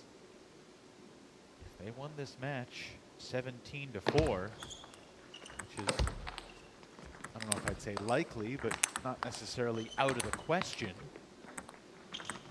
Florida and Princeton would be tied heading into the rest of the weekend. But swing of the momentum in the opening 2 points of this game. Gonzalez with a couple of big forehands, finding his rhythm.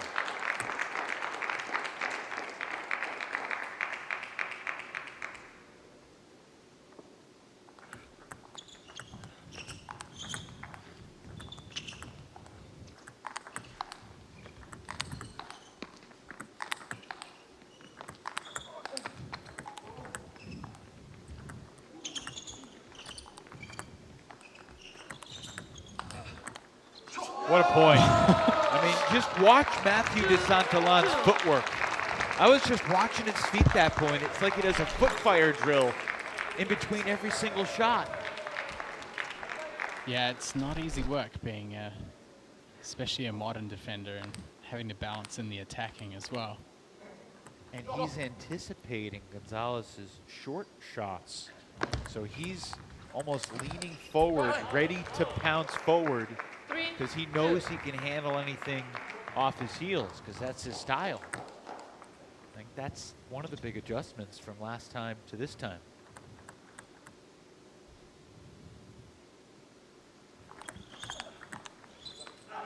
This time, DeSantolan returning serve with a kind of backhand punch.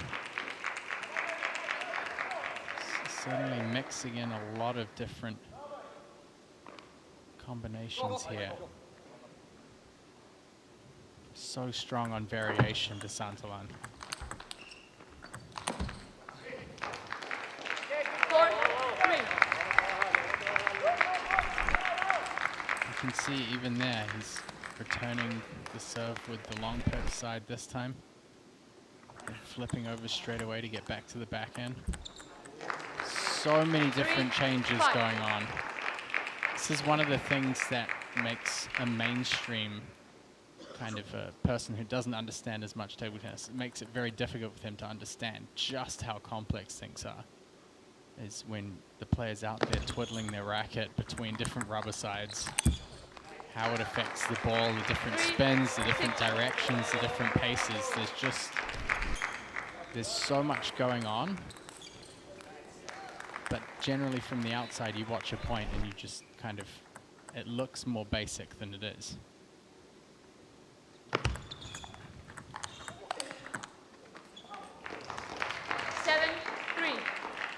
I know you're always okay with a ridiculous question, so here I go. Have you ever seen a player switch paddles mid-match because they have paddles with different rubbers? It's not allowed. Not allowed. No. But it's not a ridiculous question because I have seen it happen illegally, and it's very frowned upon, and obviously very not okay. Would a player 4-8. like DeSantolan have a paddle or have multiple paddles with different rubbers on them, or are all of his paddles, you think, identical? Because could he decide, say after a game or before the Golden Game, like, oh, well, I'm not really feeling these pips tonight, so I'm going to go with the same That's a sided? possibility. I don't think they would be different. Maybe he would have different weights.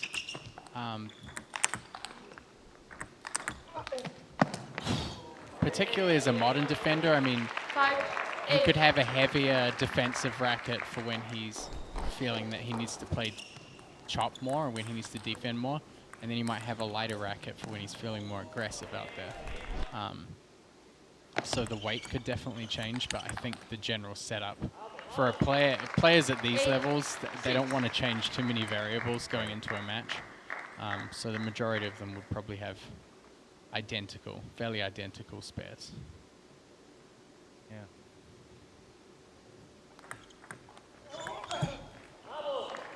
It is interesting, though, how Novak Djokovic might change rackets in the middle of a game.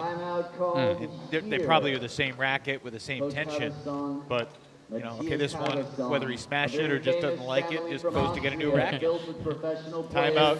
It's okay. It's not tactical, just to calm down, be a little bit tension, get back the tension. Yeah. Work for the balls, stay low, a little closer. Yeah. Because he's pushing a lot. And then you give quality on the ball. Okay. And when you make spin, you don't need to kill. It's more valuable, this rotation difference, you need like spin. Okay, and then you go back, move, you know, running. Okay, come on. It's so interesting to see how the dynamics on different benches work. I feel like Harbison kind of has control over his bench, you know, with, we talked a little bit in the first match with Frank Arias when he was coaching Mark Duran. He kind of had a lot of input coming from different players at the same time, and 8-7 Revolution Harbison kind of dons the role of, I've got this covered, which can make things a little bit more concise, at least for the player. Gonzalez has rallied back, 8-8. spraying balls in all directions, flummoxing DeSantillan and tying this thing up 8 apiece. Yeah, so going back to you, you were mentioning about the changing rackets. You can, if your racket's damaged or broken, sure. But you do have to check with the umpire first. So you'd have to present the racket to the umpire and say, hey, you know, blade's cracked, rubber's flaked off the edge or cut. And then they would basically say, yeah, you can change your racket. And in most situations, I think you would expect them to replace it with a similar or same racket. Did you see this turnaround coming? I didn't see it coming, but I have noticed that Gonzalez has started getting more confident on the forehand. And that can be a danger sign for DeSantillan. And he clips the net. Gonzalez is gonna have to shake that off in this position. He needs to focus straight away on the next point.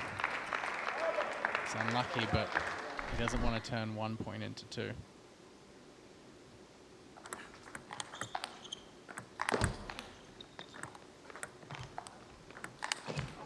And 10-all. He sends it long.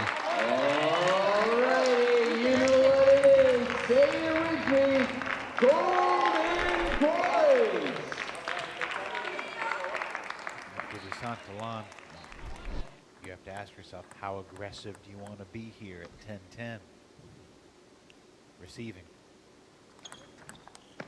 My goodness. A flip of the racket in frustration as the chop return sails way low. It's pretty tough for a defensive player to be aggressive on the serve return, but I think he probably wanted to do a little bit more with it than that. Good serve variation from Gonzalez, gets him over the line.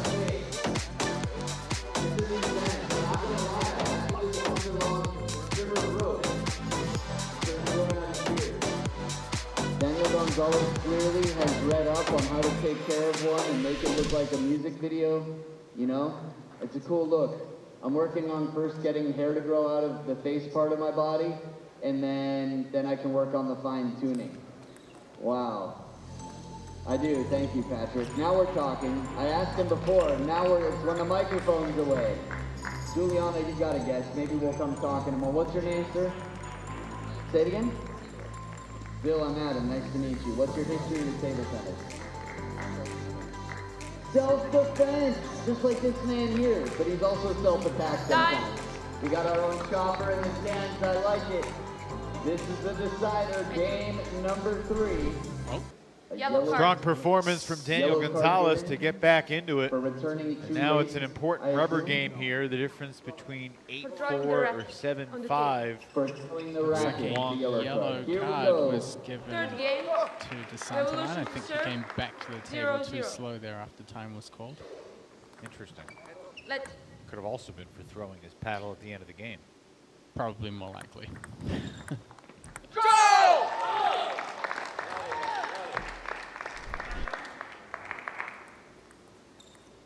Yellow card is just a warning. But another yellow would cost him a point, right? Yeah, they'll give, well, it's kind of a red warning, but it's a yellow and a red together. Yeah.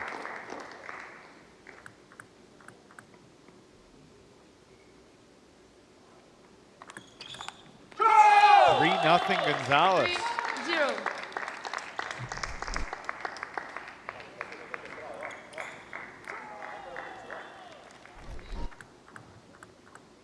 It's an 8-2 run since Harbison took a timeout.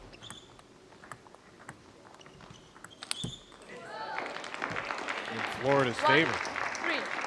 Things could change back in the other direction pretty quickly, though. It's for DeSantolan, it's all about unsettling his opponent.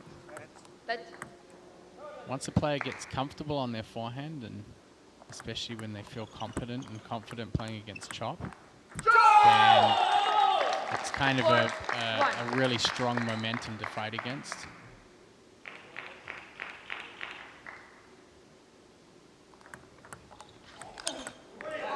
That's one way of doing it. 4-2. Crocs to serve.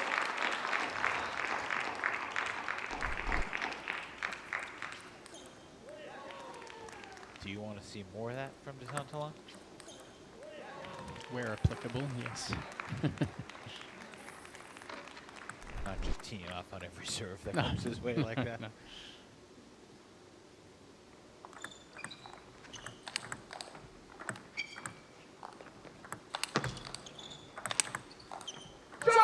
Gonzalez is looking pretty good right now. He's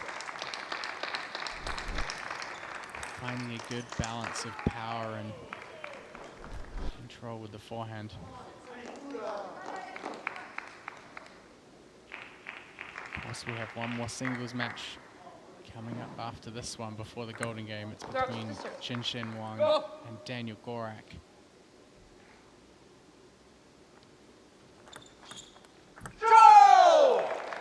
Gonzalez just on a roll here in game 3.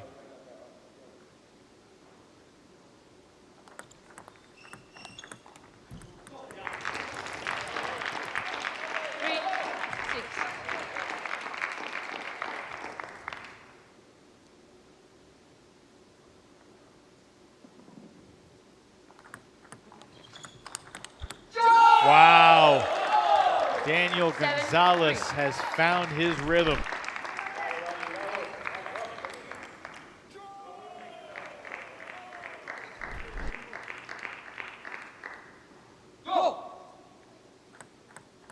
The sun has set, but the guns are still out. 8-3.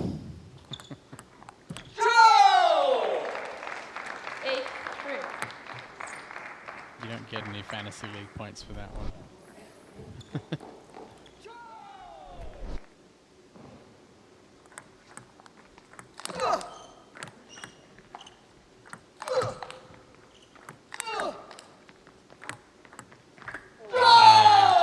It would be great if I could get fantasy points for the things I said, because I could be bought in that department. But my goodness, the reason this stings personally is because I've got DeSantolan and our friend Sean O'Neill has Gonzalez, and there are so few differences between our lineups that I'm going to have to, grit my teeth and tip my hat to Sean. It looks like, and but as I've said, it's a long way to go this weekend. It's a long weekend, yeah.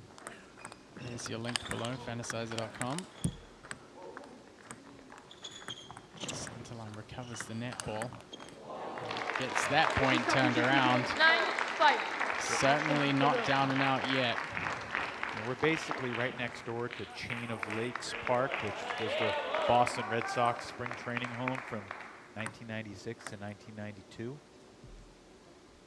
To use a baseball reference, this is basically like the bottom of the second, top of the third inning of a 9-inning game of the fantasy weekend experience. But Daniel Gonzalez has had the groove here tonight, coming from behind in game 2 and rolling here in game 3. I'm not sure many saw this coming. I mean, one of the telltale signs is the depth of the ball. Santalan's defense a little bit too shallow. I mean, Gonzalez just on fire through games 2 and 3. Well, he was down in game 2, came back impressively, and then just kept that momentum cooking into game 3. An 11-5 win to take 2 out of 3 and to create a pathway for the Florida Crocs to perhaps take a lead heading into the Golden Game. On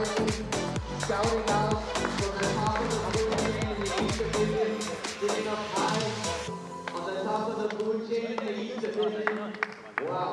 After game number 1, I would like to highlight Daniel Gonzalez's performance. Raise your hand if you thought after game number 1, Florida Crocs were going to win that As you match. can see, we got Daniel Gonzalez on the headset. Dan, congratulations. And then you lost the first game emphatically. You were down in game 2. What turned that match around for you? I think I was rushing too much in the first set. I wanted to play a little more rhythm as I played the last time, but clearly it didn't work. So my coaches and my teammates say, hey, you need to switch it up a little bit. He also started ahead the second set, so I switched it up, I changed the tempo, and I started to fight more points. Like I thought, I don't know why, he's a defense, so I thought it would be over in 1 or 2 balls, and it's not possible. So. Yeah, I mean, last time you played him in the beginning of the match, you looked unstoppable, and then the wheels kind of fell off a little bit. And I mean, he has. How do you deal with all the different variations out there? I mean, he's twiddling his racket a lot. He's dropping the ball short. He's doing all kinds of stuff out there. What is important for you to maintain your mental game against someone like that? Yeah, one of the things he started to do really early was changing a lot. So he started to receive with the pimples on the forehand. He started to receive a lot of changes. So I wasn't expecting it. So after a while, I know he was going to use it, so I was more ready for it. So yeah, that was the key for it. I changed. He kept changing, but I was ready for it. Daniel, is it fun to play against him with all the different variations he's got? You know you're going to have rallies. When you're winning, yeah, it is. I mean, yes, but I think also it helps me that I had pimples when I was legal, so I understand the pimples a lot. And it's always fun to play defense. Of course, it's better if we win, but it's more fun to play them for sure. All right, stay hot. We'll see you in the Golden Game. Yeah, thank you very much, Thank guys. you. See you in the Golden Game. So the Florida Crocs are back within 2, and Daniel Gorak is trying to silence this Princeton surge. But Jin Wong taking the table for the first time at the MLTT level this year. Of course, Jin lost his mom. This is his first time playing MLTT since the passing of his mom. We send our condolences to his family, and it's obviously been a tough time for the family, but it's good to see him back on the table. 0-1. This is an interesting match. I mean, we've seen these two guys have battles before. Gorak has won 2 out of 3, but they've had some golden points. They've played some really exciting matches. And obviously, the lead going into the Golden Game hangs in the balance, and we know how important that is. I gotta say, man, regardless of how this match turns out, I think we're gonna have one of the grittiest Golden Games probably that we've seen in quite a while. Just with how much it means for both teams. These two teams need this. They need this, and they know that they need it, both of them. That's a good point. I agree with you.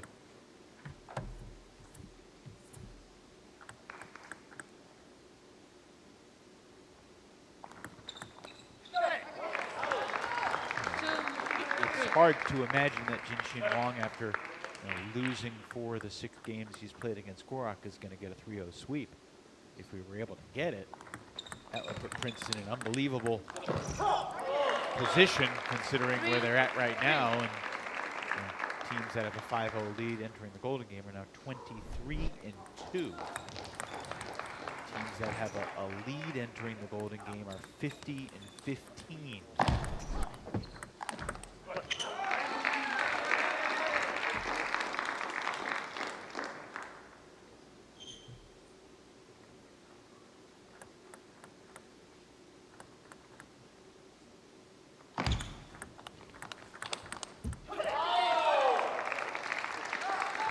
Gorak's really got to use speed to his advantage.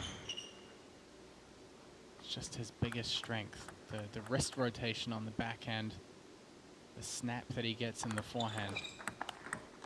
He's such a quick player, but just some things have been off. I mean, this is a huge problem with table tennis. I mean, because it's such a difficult sport and because there are so many complexities, if your timing gets slightly out or you lose a little bit of confidence over the course of a few months, it can have huge impacts on your performance.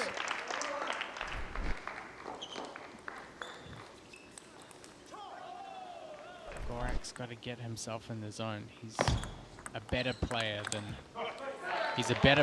the results that have kind of followed him in the last few matches.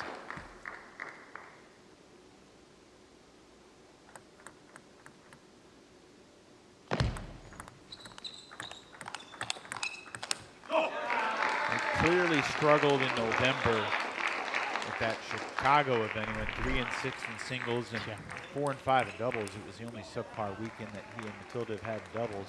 5, 7. They both bounced back and were great in the interdivisional weekend. He was 10 and 2 in singles, 10 and 2 in doubles. But against his East Division foes last month in Hollywood, Florida, he's struggling again in the singles department. They rediscovered their groove in doubles.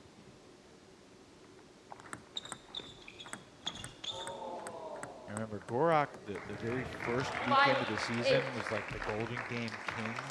He went 17 of the first 21 points he played. So he was literally 17 and 4 in the Golden Game.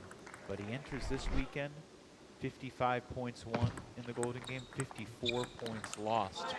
So obviously being around 500, above 500 in the Golden Game, solid. But since that first weekend, he has fallen off. Now, is that regression to the mean? Is that inevitable? I mean, I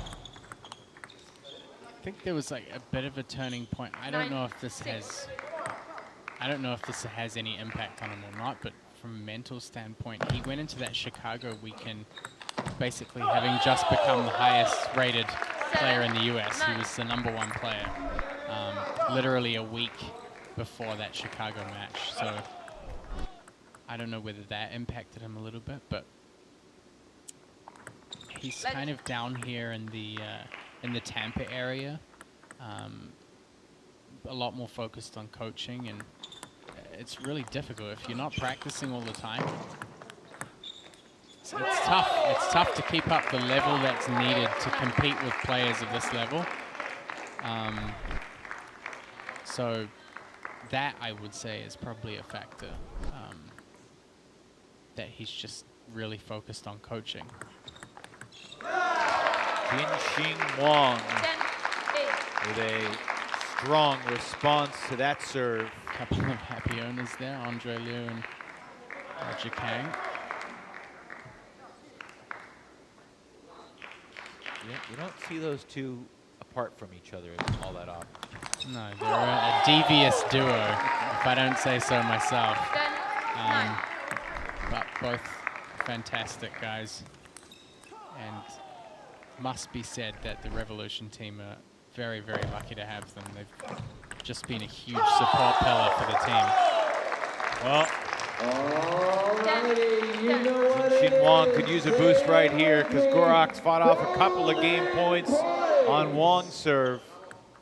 And now Gorak to serve at 10-all. Golden point.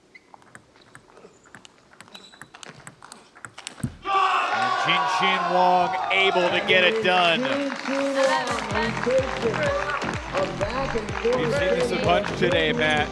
A player coming back from 2-3 game points down to really put the pressure on, but the Princeton Revolution just guaranteed themselves a lead going into the Golden Game. Which means that Princeton Revolution either start up 5-0, or they'll split the next 2 games, start up 3-0 in the Golden Game, or lose the next 2 and start out with a 1-0 lead in the Golden Game. Golden Game, the whole team will come back. Hassan, where you at? I see you with your hat. You see me? I'm wearing colorful clothing. We see each other. It's like Avatar. Except slightly less romantic. Okay. The first one, not the second one. Do not see it. I'm trying to stand in your fire. Really, right, not expressions. Anyway, you asked about the Golden Game. The Golden Game will determine the winner here today. So it's in this 8-5 match. Princeton. 6 The Revolution points. will Winner have at takes least all. a 1-point But this lead is at the game start of the number 2. Golden Game. Your very own And Daniel to remind Gorak you of how and important Gene that Wong. is, teams with a Let me lead hear going you into the for Golden the Game Crocs. Make have some won about noise! 77% of the time. Revolution to But serve. all leads going into the 0-0. Golden Game are obviously not equal. And that's what Gene Wong is playing for here. Now, the interesting irony that we uncovered and discussed a month ago in Broward County, teams with a 1-0 lead entering the Golden Game, you might think, oh, that's the least significant lead you can have. Well, not according to what we've seen so far. Because teams with a 1-0 lead entering the Golden Game have won 74% of the time, nearly 3 out of 4. Teams with a 3-0 lead, on the other hand, are 10-7. That's a 59% win rate.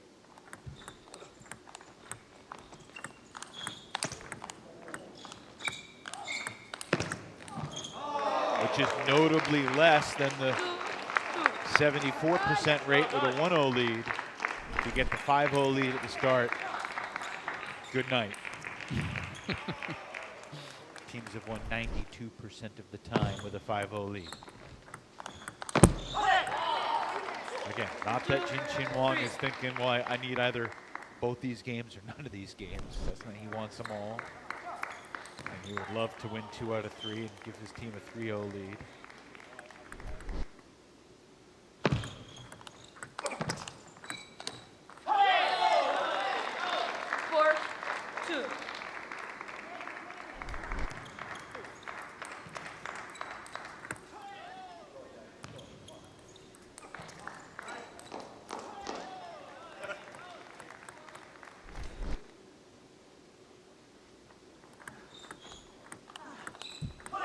What, if anything, would you have said, Coach Hetherington, to Daniel Gorak after that first game?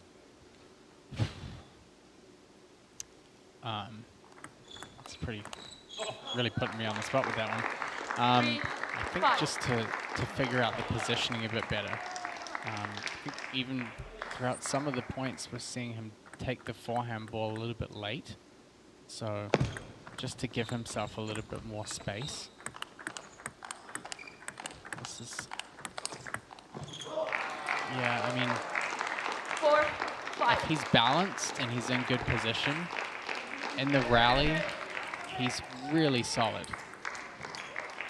But it's about being balanced enough to put pressure on the opponent. I mean, he's got the hand speed, certainly. But I felt definitely in the first game that he was just a little bit late. He kind of turns away from the table a bit when he's out of position, and the ball ends up in line with his body, and yeah. 6-5.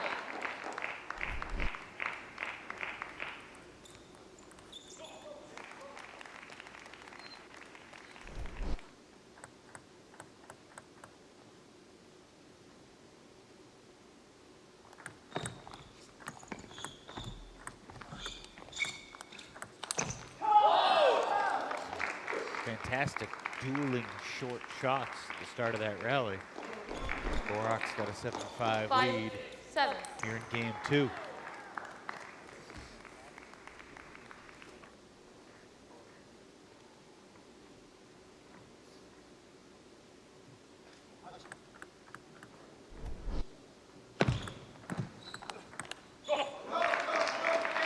And I feel also, on a few occasions, he tends to take the backhand a little bit early when it's slow. It's a little bit risky. Sometimes the angle's a little bit off for him. Just needs to take some more time to build his shots up. Get the timing of the shots in front of his body more. Especially on the forehand.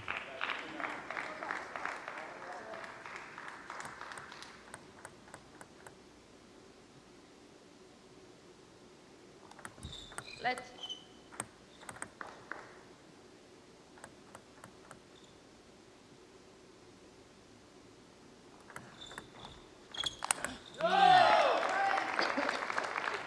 Daniel Gorak right there. Yeah, that you can tell, like the weight transfer, if you compare that to the last forehand that he played at the end of the first game. Just having that rotation that goes into the ball.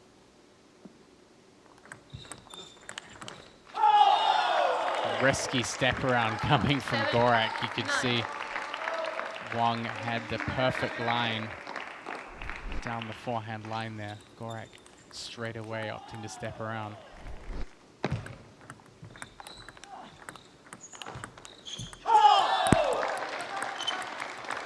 10-7 lead.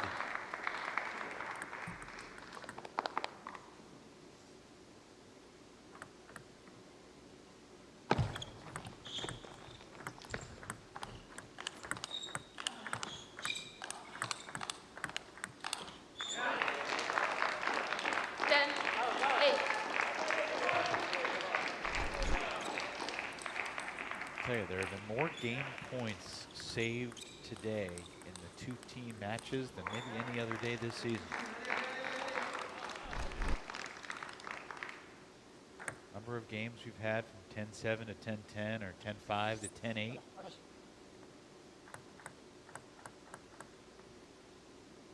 Gorak a chance to close it out on his paddle.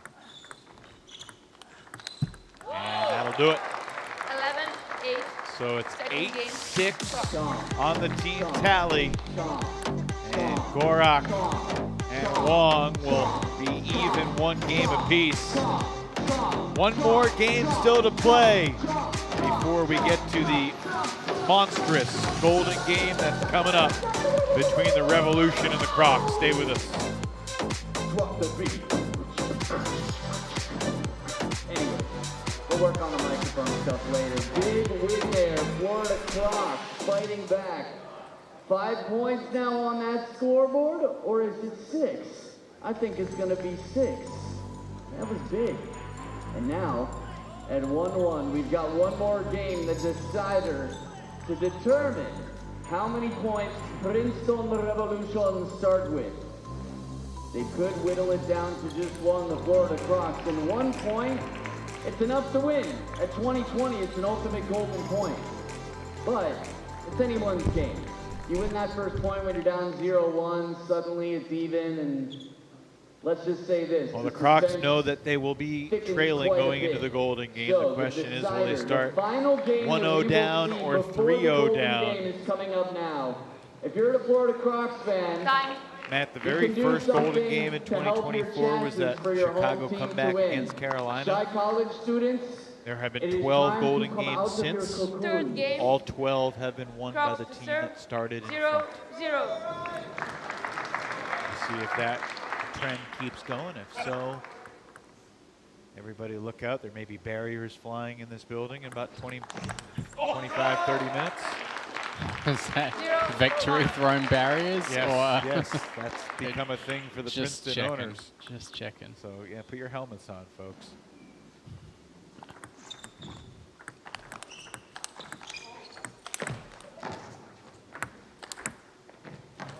Oh, that ain't coming back.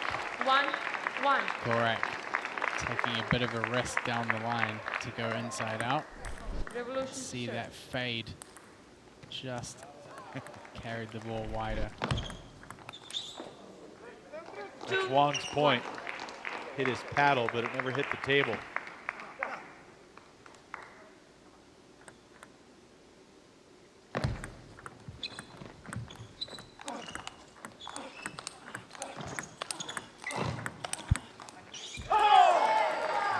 Wang getting backed up a little bit off the table. He's pretty solid when it comes to playing the forehand counter rallies. Gets good rotation, but as soon as the ball switches across and it's softer, sometimes a little bit too soft.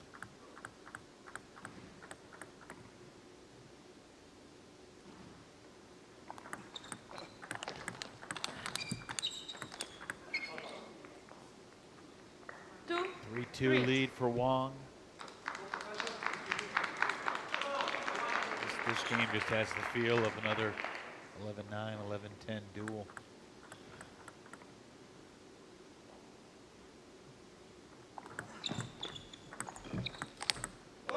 Big play there from Wang Jinshin. 4-2. Revolution to serve. Certainly uses his height to his advantage when the ball pops up.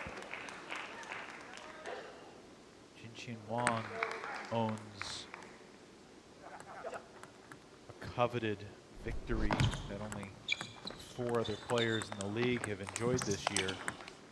The feeling of winning an ultimate golden point. In fact, the most recent ultimate golden point was when Princeton came back against Texas. I think you were calling that one, weren't you? I can't remember. Was this Jinshin December? Wang over Kasahara. That was like last year, dude. It was last year. Jinshin against Kasahara. If it was on table 1 and I was with Sean, I'd probably remember. If it was on table 2, I was probably too busy spinning the wheel of insanity to remember anything about what happened on the table. I'm pretty sure it was table 2. Okay. That makes sense then. You know what? I'll tell you exactly in a second. There's the remaining schedule for the season. Obviously, after this, there is 1 more East match. There's a couple of West matches left, including Everett, Washington at the end of this month, and then the final 4 face-off in Chicago, April 27th to 28th. You get your tickets at mltt.com/tickets. That was brilliantly done. Thank you. It was table 2, but you were on table 1. Okay. All right. So I wasn't. Hi, we're still going here. It's back on. That's back on. That's you can't make this stuff up. Daniel Gorak. I need a replay, and I need to watch it like 5 more times. Coming back from seemingly impossible. And he hit the ball so high. Look at the return. To be able to counter the ball after retrieving that. That's amazing stuff from Daniel Gorak.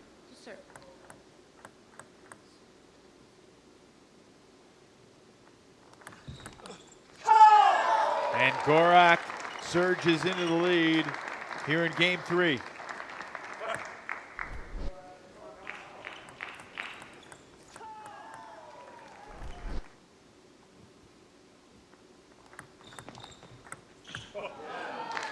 As you start to think about the golden game order, you wonder what the coaches are contemplating. The player that probably struggled most today of the 2 teams was Mark Duran, who was blanked by Jishan.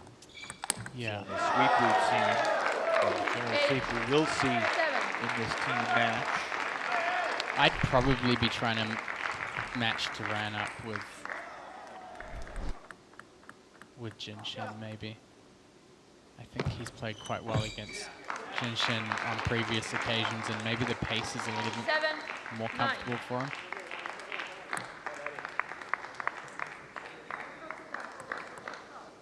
But if Duran goes in against Jishan, I think it's going to be a bit of a rocky road.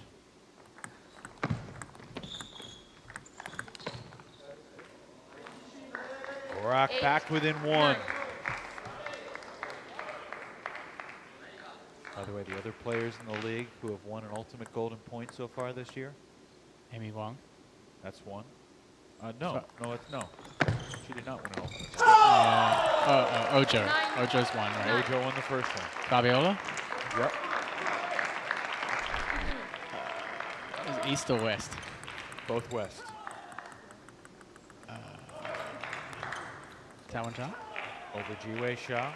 And the one you haven't mentioned, guy who usually takes a lap after each point, he almost ran around the entire...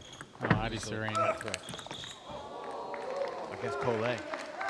And 10-9 now for Gorak. See if Jinshin Wang can create another moment in Major League Table Tennis here for him and his team. Gorak 1 point away from getting this back to a 8-7 game. That'll work for Daniel Gorak. Impressive grit from the veteran. And Gorak has made things as close as they could be heading into the Golden Game. And it's a monumental Golden Game ahead. Princeton leads 8-7. The Golden Game, moments away.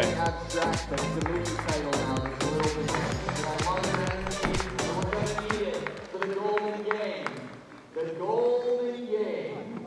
This is a game that only exists in MLTT. 6 points right now. It's either going to be a 14-7 win for Princeton. All right, let's take a look back at how this match went down. Liang Jishan was unstoppable against a kind of cold and uncharacteristic Marc Duran. Koyo Kanamitsu had a tough start against Brossier, but man, he stepped things up. Really brought some incredible table tennis. The doubles went mainly the way of the Florida Crocs, but the golden point in the last went to the Revolution. It was 2-1 in the end for the Florida Crocs. And then we came into the next match, which was between Matthew de Santalan and Daniel Gonzalez. Gonzalez got wiped in the first, but came back and took 2 for the Crocs. And then we ended with Daniel Gorak sealing not the lead, but closing the gap for the Florida Crocs by taking 2 games to 1 against Jinshin Wang. Flint Lane, the commissioner, also a moment we've all been waiting for. Let's do it. Golden Game time. Here's Flint Lane. Thank you, Adam. The Princeton Revolution are leading 8-7. You'll be starting with a 1-point lead. You'll pick first, Coach. Daniel Gorak. Daniel Gorak is your number 1. Shinjin Wang. Shinjin Wang is your number 1. Your number 2? Koyo Kanamitsu. Koyo Kanamitsu is your number 2. Benjamin Brossier. Benjamin Brossier is your number 2. And your 3? Marc Duran. Marc Duran is your 3. Jishan Liang. Jishan Liang is your 3. And your 4? Mathieu de Saint-Hilaire. Mathieu de Saint-Hilaire is your 4. Daniel Gonzalez. Daniel Gonzalez is your 4, making Matilda Ekholm your 5, making Angela Guan your 5. Good luck, coaches. Good luck. What do you think, Matt? I think the one thing that stood out to me was after Frank Arias chose Brossier, I was a little surprised to see with him picking Duran first. I would have probably expected to see him using Duran to follow up and give him a different order. I think he left it open for Duran to end up against Jishan. It was a little obvious, but looks like we'll have the same order. I mean, looking at where the scoreline is, you can't fault either coach for trying to stick to their guns on this one. So we'll see how it plays out in the Golden Game. I'm sure the Crocs will be hoping that a fresh Marc Duran comes out here and seals some points for them. Golden Game, totally different animal. It is ultimate golden point. So at this exact moment, Florida has a 12-point lead over Princeton. This is the difference of whether it's a 6-point lead or an 18-point lead in the race for the final playoff spot. And Jinshin Wang showing off a little frustration after the singles match. Makes it 2-0 for Princeton. Again, you would not think that the 1-point lead at the start of the Golden Game would be that significant. However, teams with a 1-0 lead entering the Golden Game are 17-6. And 2 out of 3 points there for Jinshin Wang to set the tone. It's a 3-1 lead as Koyo Kanamitsu returns to the table. Remember, in Game 3 against Benjamin Brossier, it was all Koyo. He won 11-3. Question is whether the Golden Game gives Game 1 vibes or Game 3. Brossier back within 1. Yeah, and remember Koyo's coming back in off the bench again, so Brossier knows how to hit the ground running.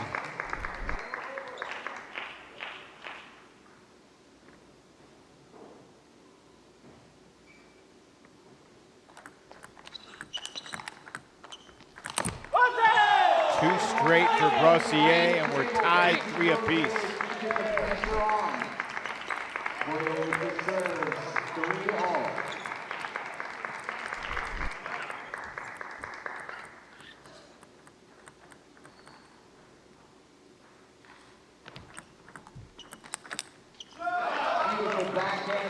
Great acceleration over the table. Taking the ball on the rise, 4, serving 3. 1 more point, and Duran and Leong.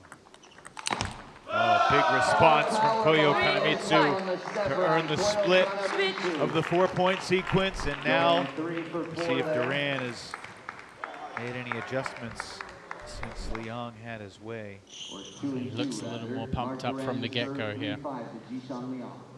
Duran serves first.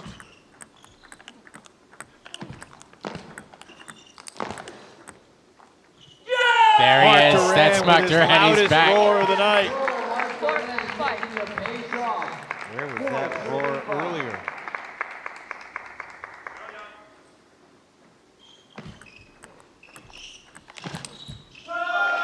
Beautiful backhand. G-shot aggressive inside the table. 6 serving 4.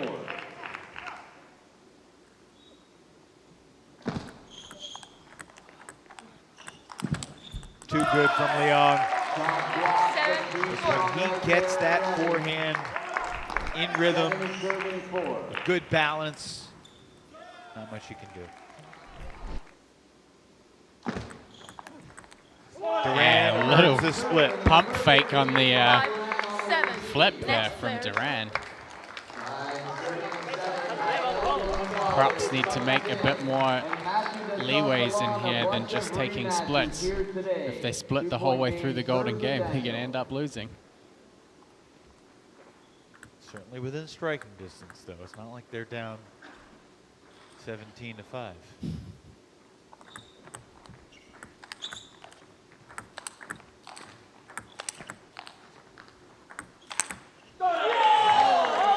Gonzalez could be the player to make that difference for them.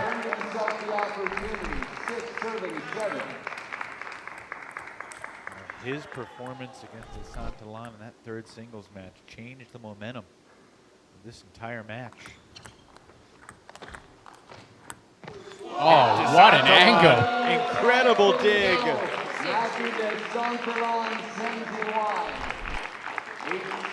Just to get this ball back, but to do it with the angle and the spin. That angle was phenomenal.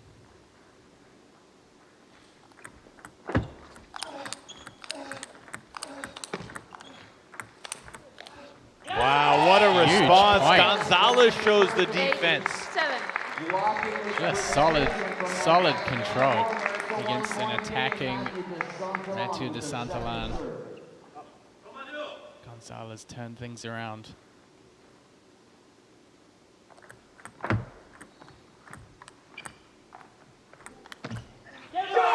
out of 4 for Gonzalez, and we are tied 8-all. Here come the ladies. Given how much confidence Matilda Ekholm has had in her slow spin game in the doubles, let's see how she does here against the defense of Angela Guan. Golden Games this year, Ekholm has fared much better than Guan.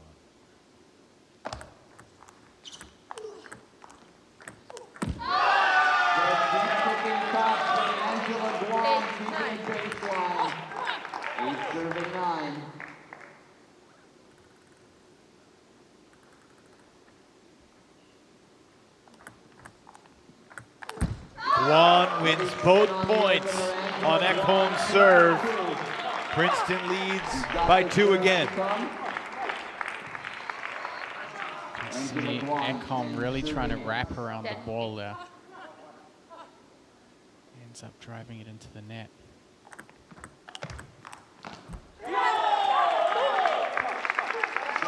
Ekholm getting herself pumped up. She's a player that gets frustrated with herself when she's making errors.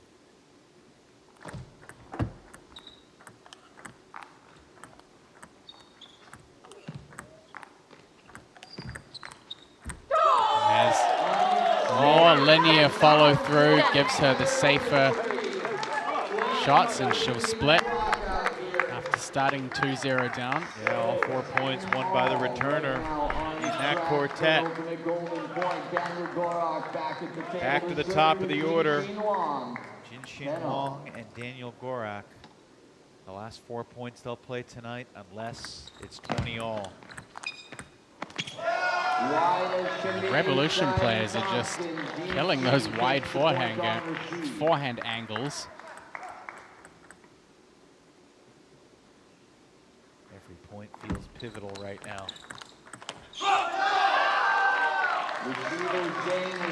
Gorak loses both points on his serve, so that's now 6 points in a row won by the returner. See if that streak keeps going.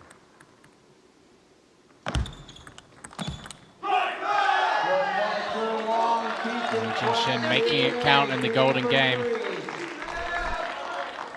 13-10 in the second serve for the professor. Jin Wong looking for a golden sweep. He's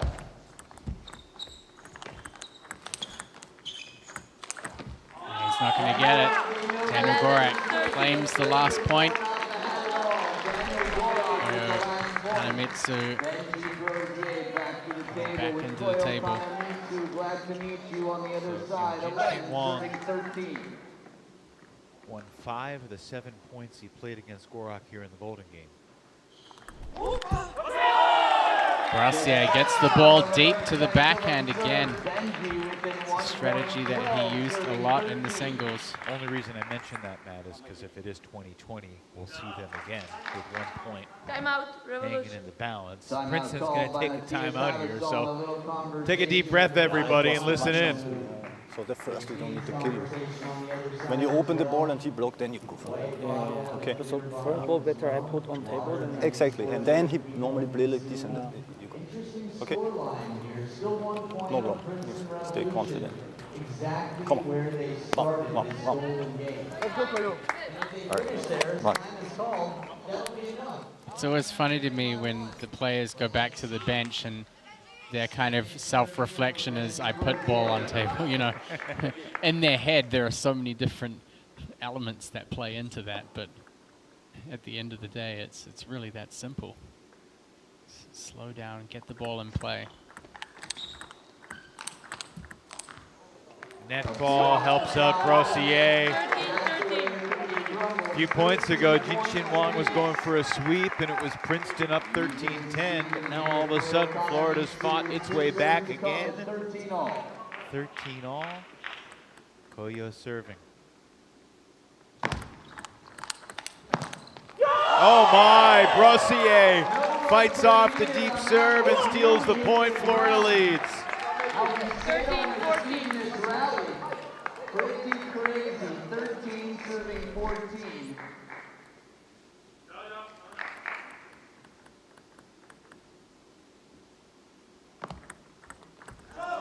Heavy backspin serve from Koyo. He picks up the free point and things are tied up again. As Jishan Lian comes back in against Mark Duran. These two guys split their 4 points earlier this golden game. Different leverage, different pressure at 14 all. And a different Duran as well. 15-14.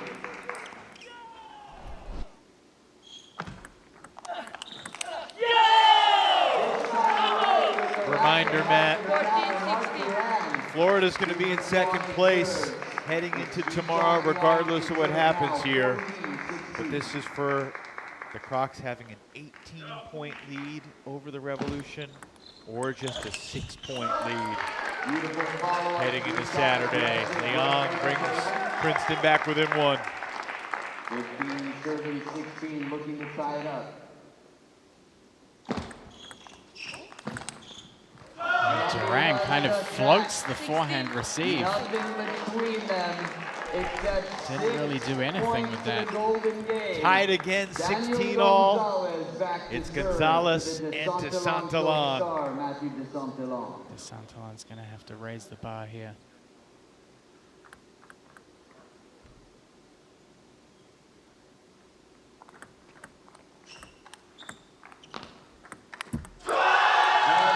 Big fist pump from DeSantalon. Mentally huge point when the pressure's on.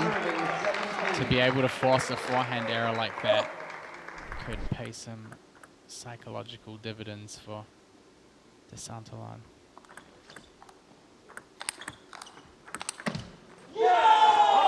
Into the barrier, into the first row goes DeSantalon. That's the VIP experience. Yeah, really. Meet and greet with the players during the match. No autographs on this round, but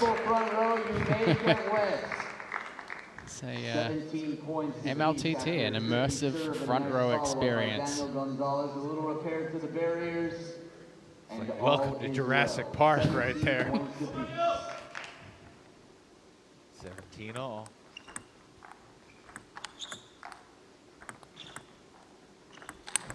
Gonzalez has figured this thing out.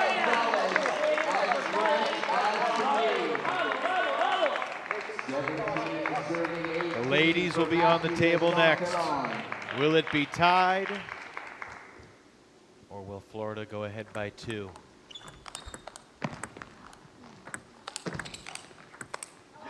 It will be tied 18 all as Gonzalez and DeSantalon split 4 riveting points. I knew this. I knew this was going to be a gritty golden game. And now it's Guan versus Ekholm. Each player has a chance to win it for their team. If they split the 4 points, it'll be up to Jinshin Wang and Daniel Gorak to decide everything.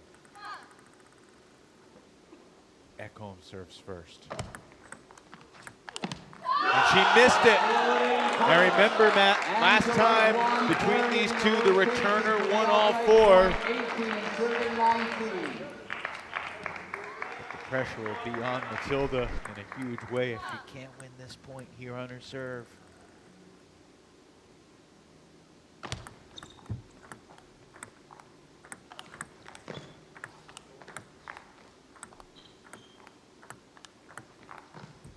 Oh my goodness. Can you believe that? This cruel, cruel game. 20-18, Princeton leads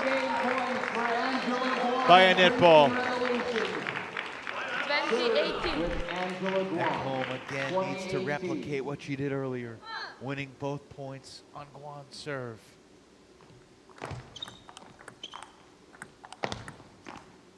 That's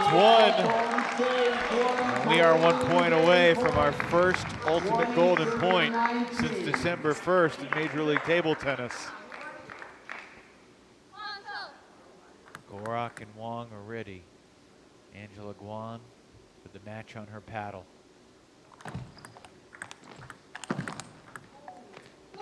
It's over! The Princeton Revolution are within 6 points in the East Division as Angela Guan outduels Matilda Ekholm, and the Revolution win it 21-19.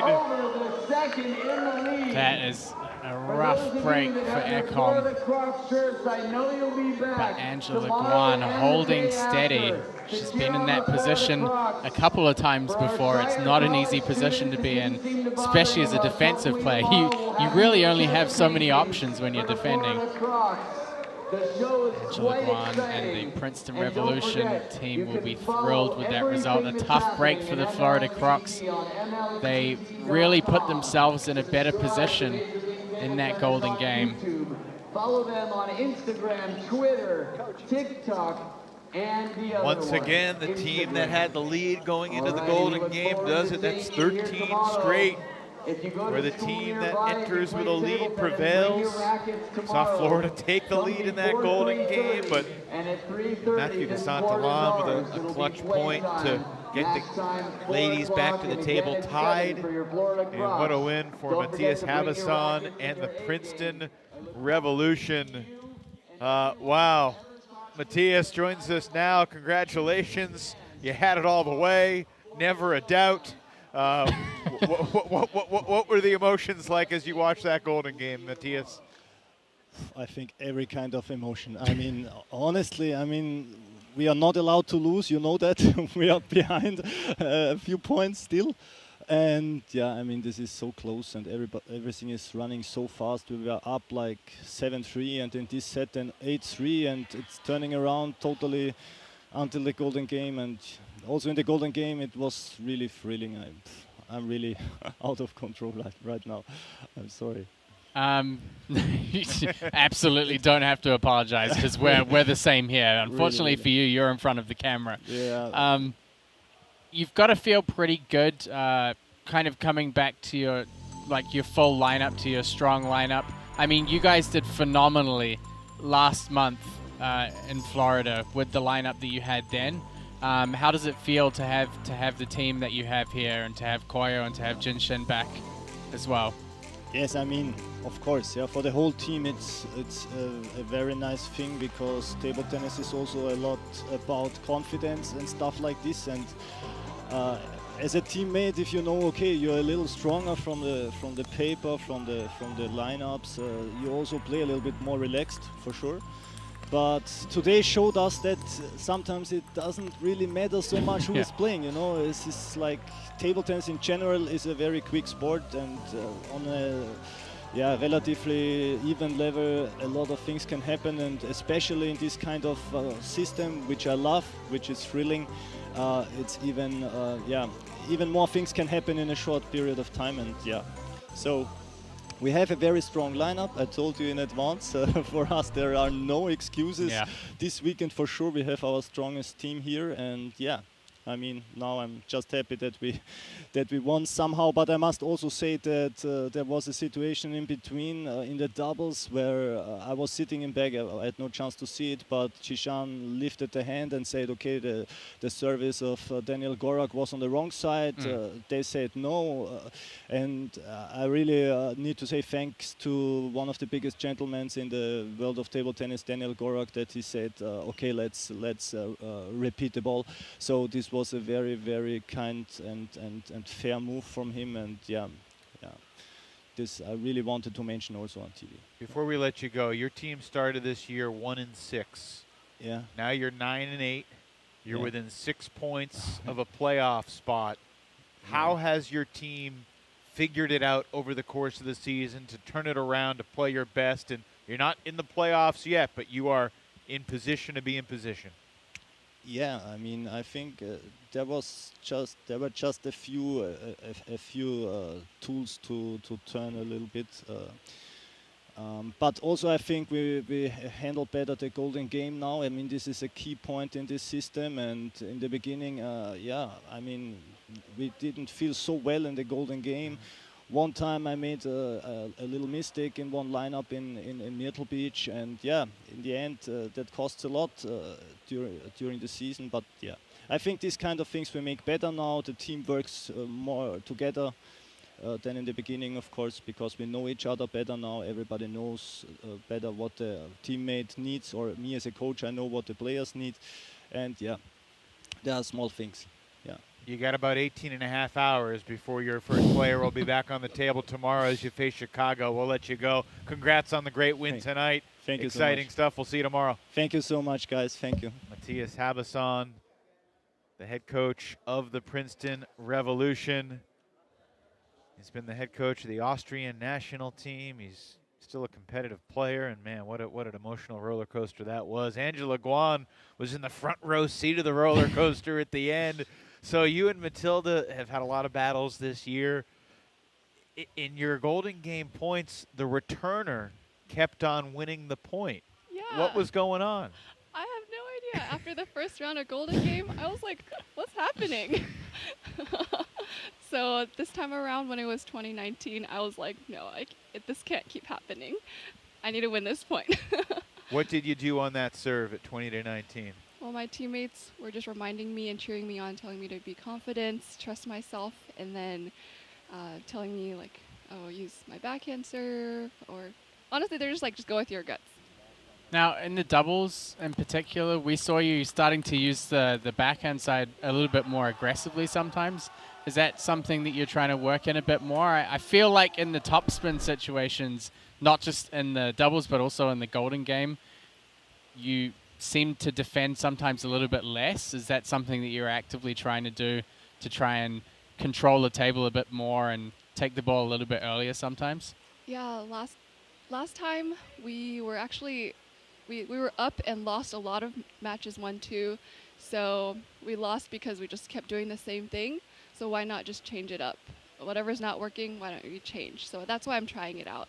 Angela, seems like it's working. When you got the game-winning point to clinch the match, and your owners storm the court and flip. I mean, are you thinking about wearing a helmet for match point in the Golden Game? I think there's things flying on both sides, so yes. Have you gotten more comfortable in the Golden Game if you think back to how you felt September, October, or is it still just this kind of fly by the seat of your pants crazy experience that you can never feel comfortable in? I think it takes time to get used to, and it's been a character growth opportunity playing the Golden Game, and I see all players, honestly, in MLTT growing as a result. So I think this helps translate over to the regular best of 5 or best of 7 games as well, especially in the critical points. Well said. We'll let you go. You got a match in 18 and a half hours, so we'll see you tomorrow. All right, thank you. Have Congratulations, a good night. Angela. Matt, final thoughts from you on this evening where the East playoff race tightens even more. Princeton wins that Golden Game, and, I mean, look at those standings. It's anybody's game, anybody's guess right now as to who emerges in the 2 spot. I think it's pretty safe to say Carolina's got a ticket punch to Chicago for the championship event. But yeah, you know, this win for Princeton doesn't knock Chicago out of it either. They have 2 good days against Florida and Princeton. They could make up some ground. Yeah, I think the tactic for the 2, 3, and 4 teams right now is to try and, you know, each weekend they come here, it's about grabbing as many points against Carolina as they possibly can, and then to try and go in hard on the other teams. So. Yeah, I think, you know, we didn't see Pinto playing when they came up against the Carolina Gold Rush. They sat him. They did their best against Carolina. I can see Pinto coming out strong against the Crocs and Revolution. We also didn't see Yevgen Przeshepa today. And he played pretty darn well a month ago. That's true. That's very true. Yeah. There are a lot of good players on these teams. Someone's got to sit. But, goodness, I mean, we didn't see Ojo Onalapo either. And, you know, Florida might have missed him in the Golden Game. He's had some magical moments in Golden Games this year. Riveting stuff to finish this first night of our Winter Haven weekend in the middle of Florida. Great to be back in the Sunshine State. Great to have such exciting action. The Carolina Gold Rush win it 16-5 over the Chicago Wind. And the Princeton Revolution prevail 14-7 over the Florida Crocs.